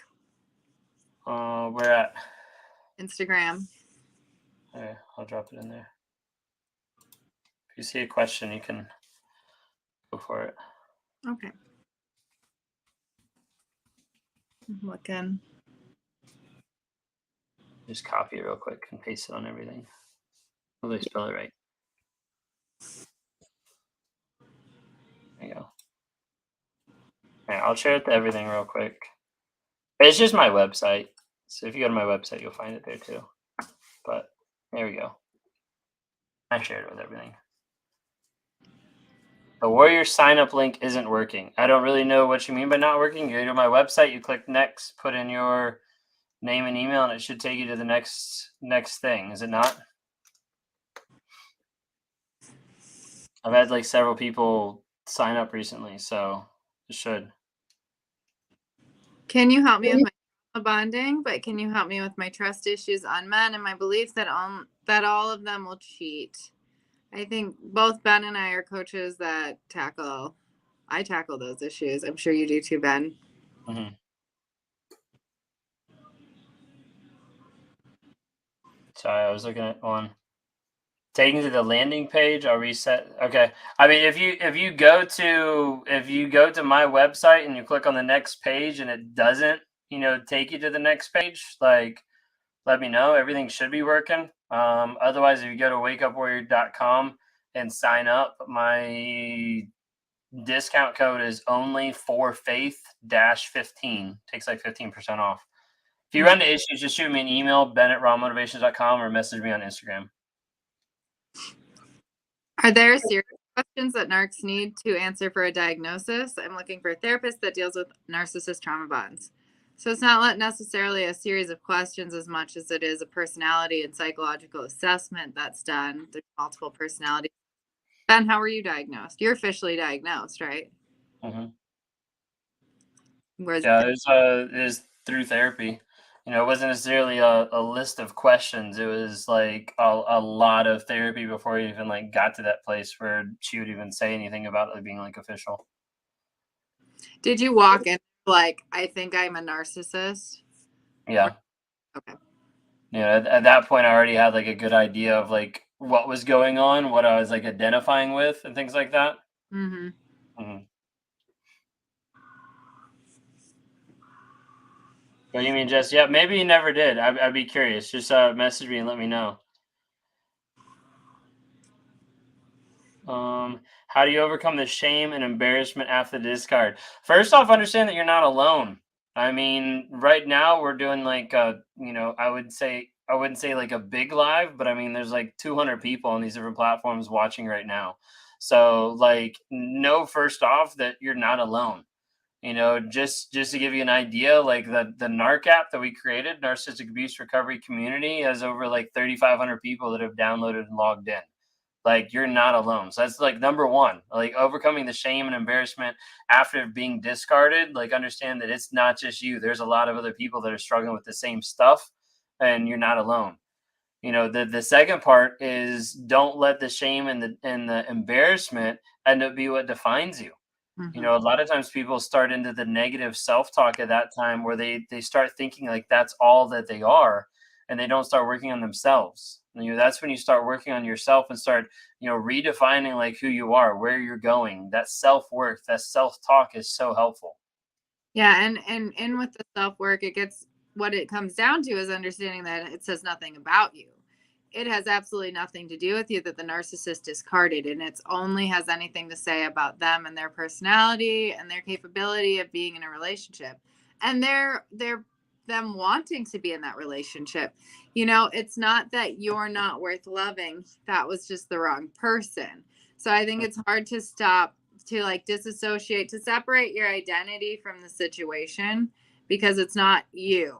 It's nothing to internalize, because even if he weren't a narcissist and it was just a normal person and a breakup because you weren't compatible, it's still not like that you're not worth loving. That person just it wasn't compatible for you. Mhm. Yeah, absolutely. Someone said, "Oh yeah, it was her. Did the counselor try to blame your wife at all? Because apparently his counselor said she feels bad that I should be more forgiving, that he's human and doesn't doesn't mean to abuse at all. Yeah, just go ahead and leave. Like, just go ahead and leave. Yeah, like with counselors that are saying stuff like that, like one, they're either uneducated about narcissism, or they're just plain stupid about abuse. Like when it comes down to it, a lot of times you'll see counselors like that that'll try to blame the other partner, especially in couples counseling. I don't think that's what you're talking about there, but especially in couples counseling, see that a lot. After my first affair, whenever we went to couples counseling, I went to a Christian counselor, which I don't advise with narcissism. Like, even as being a Christian, I don't advise it. But we went to a Christian counselor, and basically, my wife walked away from the experience thinking, like, it's my fault that he cheated. Like, if I had been a more loving wife, it would have made it harder for him to want to cheat. When in reality, like, it didn't have anything to do with her. Like that's what, like, people get like so confused, and they really mess up a lot of people because they're not really giving, good advice about that kind of stuff. Yeah, unfortunately, yeah. So there's a question on what does no contact look like when you have children together. So what it looks like is a lot more limited contact, no phone calls. Communication can go to text, it can go to email. That way, at least you have some documentation, so they can't like go back and gaslight. I didn't say that. I said 5 p.m. No, I said Monday. None of that. Mhm. So it looks like limited contact, only about the children, very, very firm boundaries, and parallel parenting. I'd look into that too. Yeah, so just so you guys know, a couple of the top apps. Everybody, listen up real quick. A couple of top apps: Talking Parents app, Our Family Wizard. This is all parallel parenting stuff. We Parent, apps to be able to communicate with. App Close, Civil Communicator Service, Unbroken Home app, and Onward. Those are the ones that have been recommended by you guys, by different people on here to other people, as being some of the apps that help people out. I don't know if it does it show up backwards. It shows it backwards. Will you, It has it on YouTube. will you send me that list later? Yeah, here you go. But yeah, like those, yeah, Our Family Wizard, yeah, like some of those are really good. And hey, it's really key as well to make sure you start getting on some of these apps if you're in these situations. Especially, I don't even know all the details, but I've heard all the rumble about it, especially with some of the new iOS update where people can actually like delete and retract like text and stuff like that. So it makes it perfect for manipulative people. Also, like, I want to just be able to put that out there, because there's a lot of people that think it's impossible. There are multiple people that are 100% no contact with kids. Mm-hmm. My mom, she went 100% no contact on my dad with children. Yeah. And a lot of people think it's like impossible. And a lot of people think that there's no way to do it. Okay, so like you're a perfect example right there. Also, we've got two other like big creators out there that are in the Narc Talk community. You've got Lisa, who runs Stronger Than Before, 100% no contact with her narcissistic ex. You've got Roller Coaster. I don't think she's still here on TikTok, but you got her, and she's 100% no contact, and she has kids as well. So like that's something that people need to understand. It is possible. Mm-hmm. It's just, what are you willing to do to be able to get there? How are you willing to learn how to phrase things to be able to work through stuff? It is possible. Is it easy? No, but it is possible. Do narcs get jealous if their siblings accomplish things or get married first, blah blah blah? Yes, they're jealous of everyone. They're on a comparison field for everyone.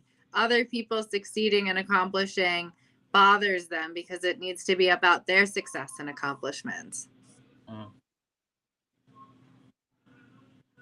Yeah, absolutely. Boundaries are for your time, space, money, energy, and peace. If they don't respect that, they gotta go. Yep. Is that healthy to do for children if both parents still see the children? How do you do that? Yeah, it's very healthy for the children because it's the arguments and the stress and the anxiety with the poor communication that is what's really bad for the children. Mm-hmm.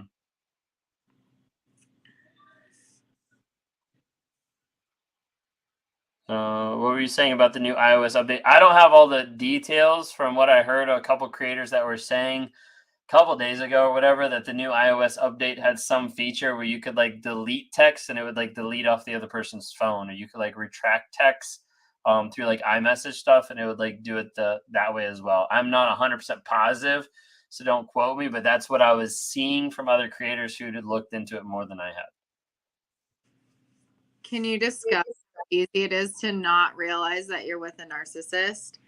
That's really, really valid, because a lot of times the manipulation is so subtle and it's painted in a way of I care and nothing I do for you. Like I try so hard to love you, and you just won't accept love and happiness, and like you just don't want to be loved, and it's something in your head and you forget things, right? So it's like it's really, really hard to tell with some of these master manipulators, which narcissists are.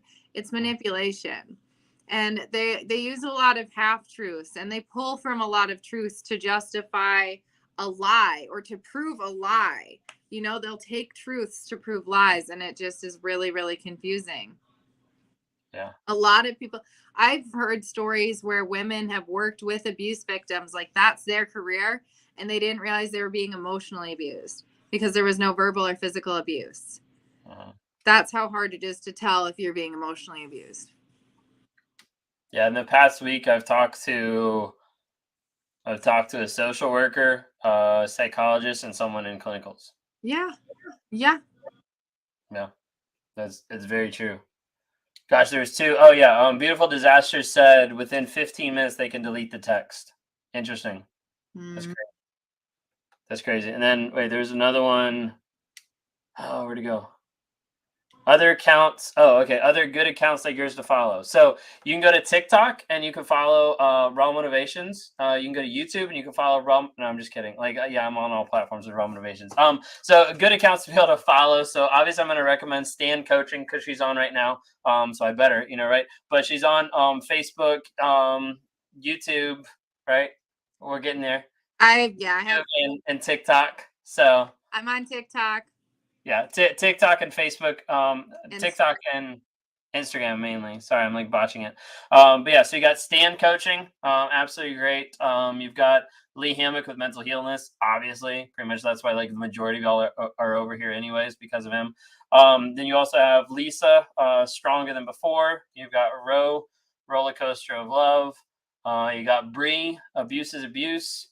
You got Dr. Carrie McAvoy. I don't remember her exact name, but like look that up and that'll pull it up. She's got some awesome stuff on there as well.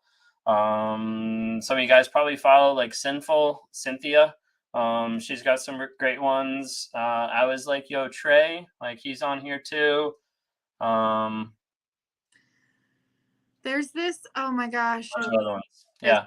There's this diagnosed narcissistic psychopath that what's his name? H.G. Tudor. Genius. Have you listened to him? I have not. Oh, yeah. I've not listened to him or Sam Badkin or anybody like that. And like, honestly, like I've listened to probably like 4 videos from Dr. Ruminating, and that's about it. Oh, really? Yeah. H.G. Tudor is this genius level psychopath narcissist. I was literally like at the park with my AirPods and just having epiphanies out loud in front of people, like, no, oh my, by the things he was saying. Really good. Yeah. What books do you recommend after leaving the narcissist? And you like keep them all like handy. I've got a couple here. Psychopath Free is a good one to help identify, understand what's going on. If you've seen it in my YouTubes recently, I've been going through The Narcissist in Your Life by Julie Hall. Good book. What was the one you recommended earlier? I forgot. Me? Yeah. What's the book you're reading right now? Oh, The Body Keeps Score. Yeah, The Body Keeps a Score. That's a really good one. Why does he do that? My wife had a really good one that she liked, which was Forgiving What You Can't Forget. And then I think the other book that she really liked was The Body Keeps a Score. Yeah. I will say on my journey, like, while I did definitely educate myself on narcissism, I read like 100 self-help books that didn't have anything to do with narcissists too. Just dive like make sure that you also are just like healing and working on you're learning your identity, etc. Self-growth. There's Love You More by Carrie McAvoy, so she's also on here as well. This one's also from another creator, Manjeet. She has some awesome stuff too. A really cool accent too. But Survival Guide for Toxic Narcissistic Relationships. And then there's also Lisa's book, Stronger Than Before. She's got the Trauma Bond Recovery Journal and also the Self-Love Reflection Journal. So those are also some really good books as well. I'll see what they're asking.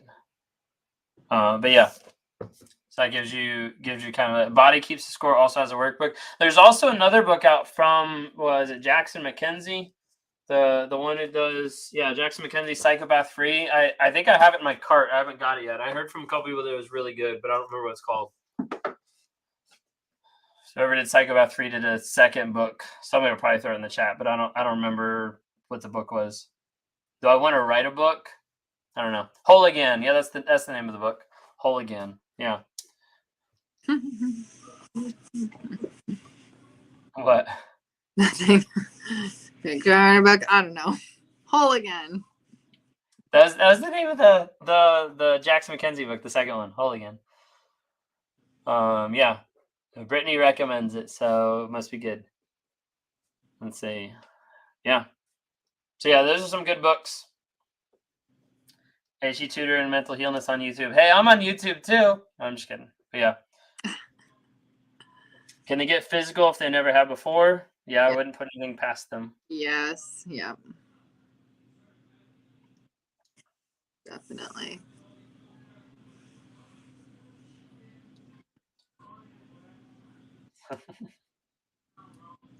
Oh gosh. Final hearing for my divorce is next year in February. Gosh, that's a long ways away.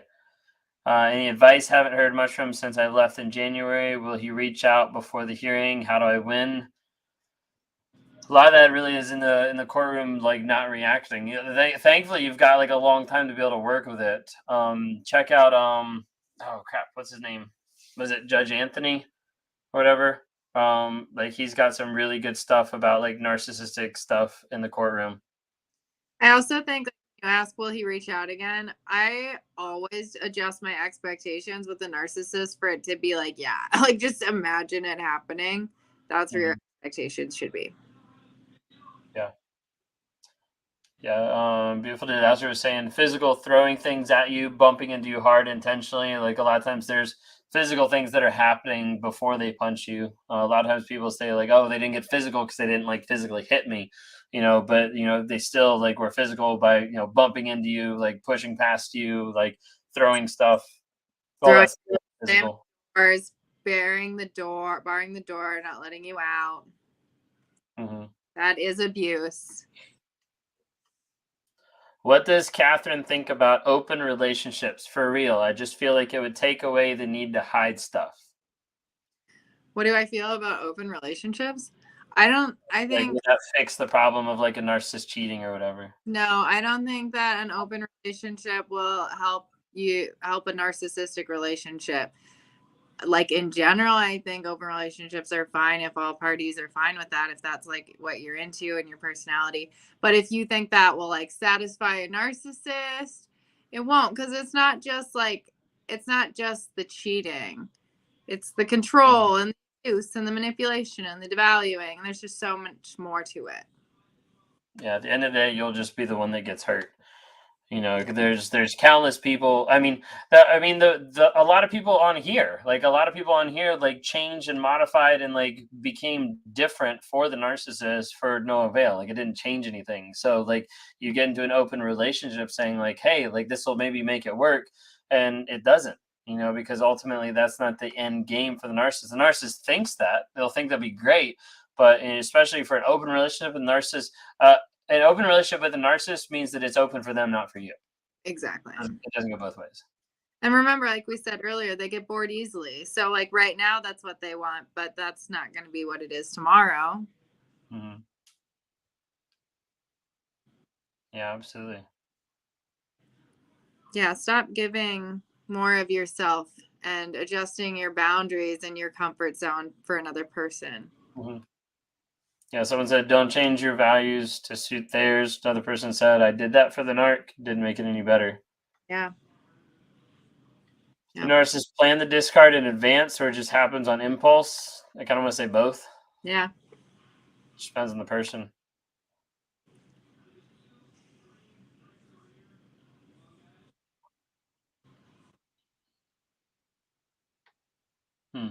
Nothing is ever enough. Yeah. Absolutely. I did the therapy because he asked when he called my therapist to tell him whatever he was doing wasn't working. That's how much control he wanted. Huh. Dr. Karen, find me mainly on TikTok or Instagram under Stand Coaching. And my website, standcoaching.com. I haven't got you on YouTube and Facebook yet. Yeah, my Facebook's personal. I don't have a business one yet, or it's not developed, but YouTube. Mm-hmm. YouTube at Stand Coaching.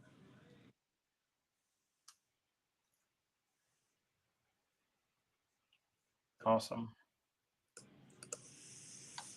One day they love you, and the next day they feel differently. That day when that's the truth to them, everything literally changes based on whatever mood he's in. Yeah. A lot of times, yeah. Got people on TikTok going to bed, I guess. Some people getting off. Good night, TikTok. Don't change your values to suit yours. Mine's apparently an open relationship now. He gave her herpes and she's paying for everything. His stuff is getting gnarly over time. STD trauma on it. Yeah. Let's celebrate no days of contact. Gosh, it's been that long?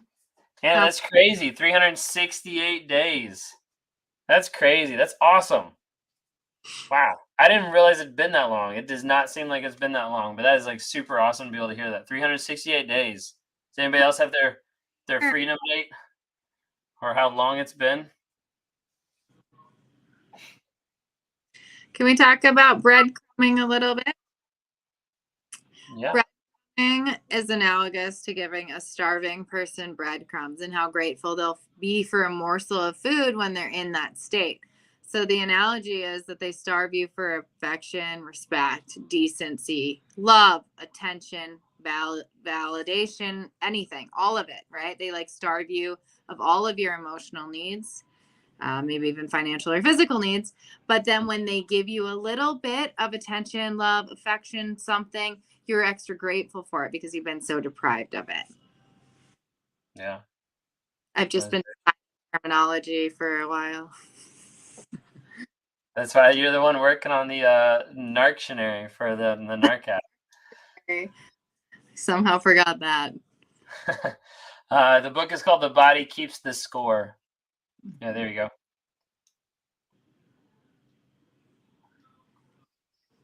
I can't stop ruminating over him and the new supply. We have kids, so we have kids, so we aren't no contact. Well, first off, remember you can go no contact. It's not impossible. Also, ruminating over him and the new supply, one, make sure that you're no contact in every way that you can be. You know, one, it is possible to go that way, but then two, like if that's not how you're set up, make sure that you're no contact on like all social media, stuff like that, that you don't need to be seeing that, because they'll put that parade in front of you every single time.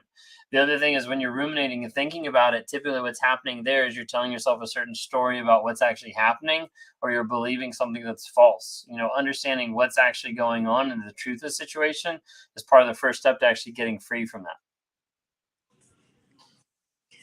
I'd also like to say, because this was relevant for me this week, if you need to leave them unblocked and not answer their phone calls just to get like some evidence, maybe like an email or a text message to get a restraining order, it's important that you get what you need to get a restraining order on this person if they're dangerous.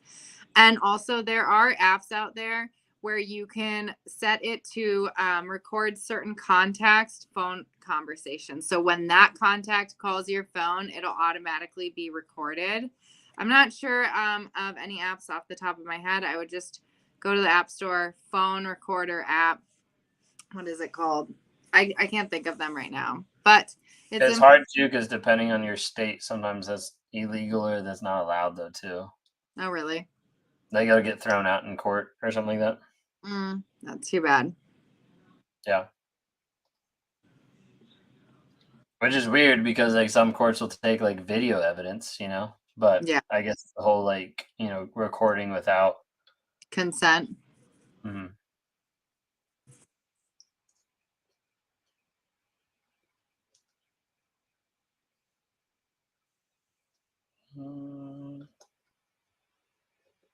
Yeah, I can't record without consent where I live. Yeah.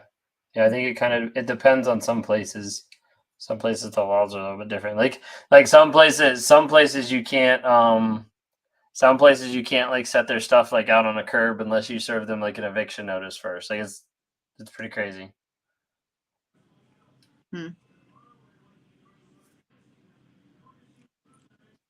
Some changes need to be made.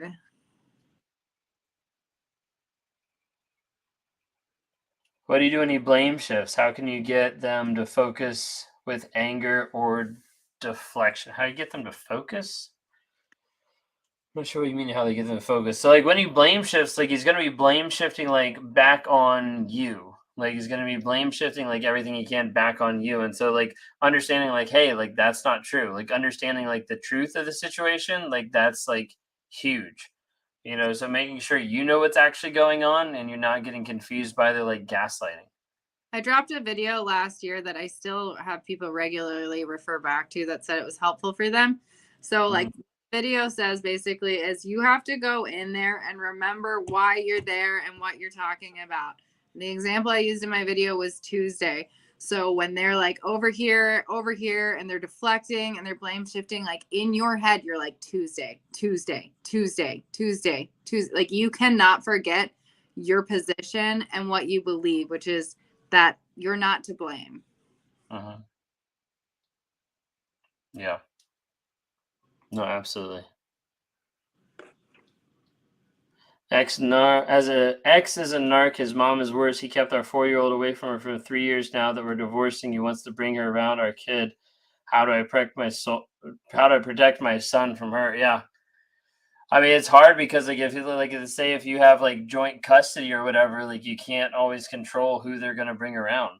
Yeah, that's what I was gonna say too. I saw that pop up earlier, and that one's another hard truth. That's just like we don't have a say in what the other co-parent is doing to every last detail. There's some areas in which, although we don't agree and we think it would be better if it were done a different way, we kind of have to let go.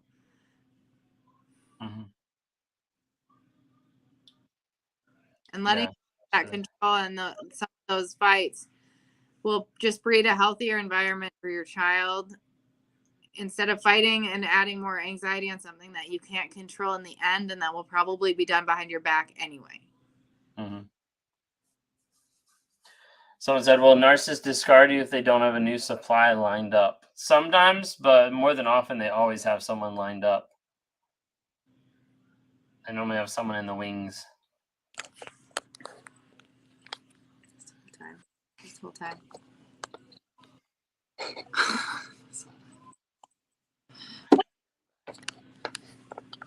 Let's see. Who's speaking? I'm speaking. No, we also have Stan coaching. So Katherine on Facebook and on the YouTube right now. So we couldn't get her on all 5 platforms at the same time. It was a little difficult. Yeah, that was my fault. I mean, if anything, we could have only got you on 3, so it's totally fine. Out of the Fog is an amazing book. Yeah, I felt so stuck in the fog afterwards. I'm wondering what happened. Yeah, oftentimes it's crazy. I love the acronym from the Fog, which is fear, obligation, and guilt. And really, when you think about it, the narcissist takes you and they put you under fear, obligation, and guilt. They take you out into the center of a field, and all of a sudden, there's swirling around you fear, obligation, and guilt, and you can't see right, left, up, down. That you can't see what's going on because the narcissist is completely engulfed you in their own fog that they created for the whole purpose of controlling you. Because if you're in the middle of the fog, then in the narcissist mind, then they can control you. You know, you're in the middle of a field, in the middle of all this fog, and you don't know where to go. The best thing you can do is like go towards the voice that's telling you, "Hey, come over here." You know, and that's typically the narcissist like guiding your perceptions, guiding your reality a lot of times. And it's until you can get to the place where you can start to realize the truth and when you can start to get an idea of like, hey, this is what's actually happening, the facts of the situation. That's when you start to clear that fog little by little. Mm-hmm.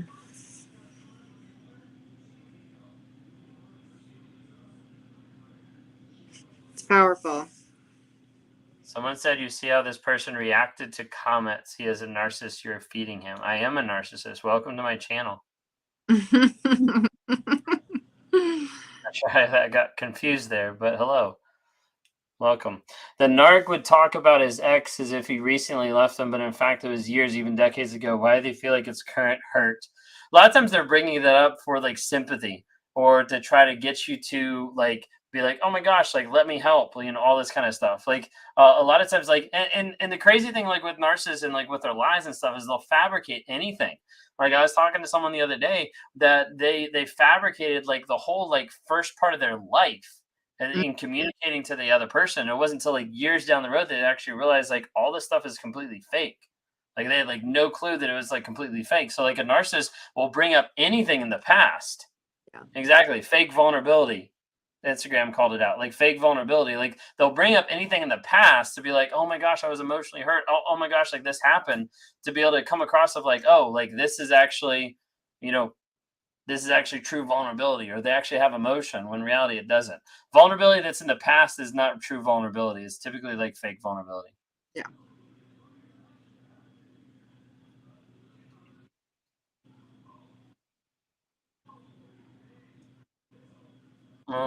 I don't have an opinion on HT Tutor or his books because I haven't listened or watched any of his stuff. Sorry. I like his YouTube videos, Yeah. but I haven't read any of his books. Yeah, they mentioned the book Manipulated by. Oh, the book is Manipulated. I was like, Manipulated by H.G. Tudor. I was like, what? No, the book name is Manipulated. Got it. He goes to like different. The way he's observed narcissists is like he divides them up very differently than like psychologists would, or what I've learned in school. He's observing them on a level of like awareness versus unawareness. He calls them like mid-level, and I don't even know. It's all very confusing, but it makes a ton of sense. Interesting. Described how he's observed some narcissists versus others, the way they're aware of what they're doing, the level in which they're aware of what they're doing. Okay. It's interesting. Yeah, I haven't looked into it.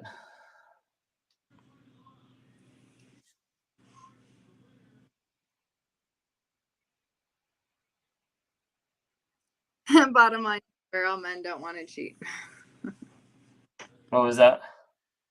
Oh, I think this is the same person. Transformation One earlier had asked, can you help me with my trust and thinking that all people want to cheat? And then she just commented, bottom line, you swear all don't want to cheat. Gosh. Yeah, I mean, there's not many people out there because I mean that's what society is, you know, bred us to be, of like, hey, like this is what everybody wants. You just go out and get it. You know, Burger King society, have it your way, you know. There's not a lot of people who want to be faithful. They'd rather go out and like be with whoever. Yeah. Mhm. There are faithful, though. There are. Yeah. Anyways, we hit 11 o'clock, so it means we've been rolling for 2 hours now. So that brings us towards the end of our Thursday nights. Hopefully you've been able to answer some questions, be able to give you guys some clarity and kind of talk through some stuff. If you guys want to be able to touch base with either one of us, go to stancoaching.com, follow her on Instagram or TikTok if you guys don't already. She was saying she was listening to HD Tutor in the park. HD Tutor. But yeah, would love to be able to connect with you guys on either of our platforms. Both of us offer coaching, so definitely check that out. Check out Catherine's videos and all if you guys don't follow her already. If you haven't got a chance, download the Narc App on Apple or on Google Play. So Narcissistic Abuse Recovery Community. Would love to be able to have you interact with that, be able to interact with a bunch of other people that are on there. There's a lot of different people that are coming up with different courses. Roller Coaster of Love, I just got her new draft for hers, which is, dating after toxic relationships. That's what the course is on. She's got a lot of stuff going into it. So she's worked pretty hard on it. It's exciting. So sweet. Yeah, I'll talk to you tomorrow morning. Cool. But yeah, absolutely. Thank you all so much for being here. Again, follow. If you guys are in North Carolina, make sure to come out and see us July 23rd. Right now, it's going to be myself, Mental Healness. I believe Bree with Abuse is Abuse. She's going to be there as well. And rumor has it, Dr. Carrie McAvoy might be making the flight too. So just FYI, there might be 4 of us content creators about narcissism that's going to be there July 23rd in the Durham area of North Carolina. It's going to be pretty big. We're excited. I'm hoping we max out the venue. The first one we did, we had 30 to 35 people. This one, I think we're going to hit 80. We're going to max it out. It's not a huge venue, but it's air conditioned, so it's awesome. So come on down. Come on. Oh yeah. Thank you all so much. Appreciate it. It's good to see you guys. Yeah, Chris, come out and see us. So July 23rd. Yeah, Lee came up to me this past month. We did the first meet and greet up here in the Norfolk area. And then we're going down to visit him in the Durham area. So yeah, July 23rd in Durham, North Carolina. So come out and visit. Yeah, we got people flying in. We also got people driving. We got Vicky from Chicago. I think she might be off by now, but I think she and a couple other survivors were talking about doing a road trip. So I might have some people all over the place. The last one we had in Virginia, and we had some people drive from Philadelphia and a couple other places. So you never know. We're getting closer. Yeah, we're getting there. So next one's gonna be North Carolina. Then we're gonna start looking to figuring out where the next one's gonna be after that. Or I'm not sure. We're kind of trying to decide next of do we do another meet and greet, or do we start going into actual workshops and speaking and talking and stuff like that. So that's kind of the next thing. I vote both. I vote both. Right. California in September. We should do there.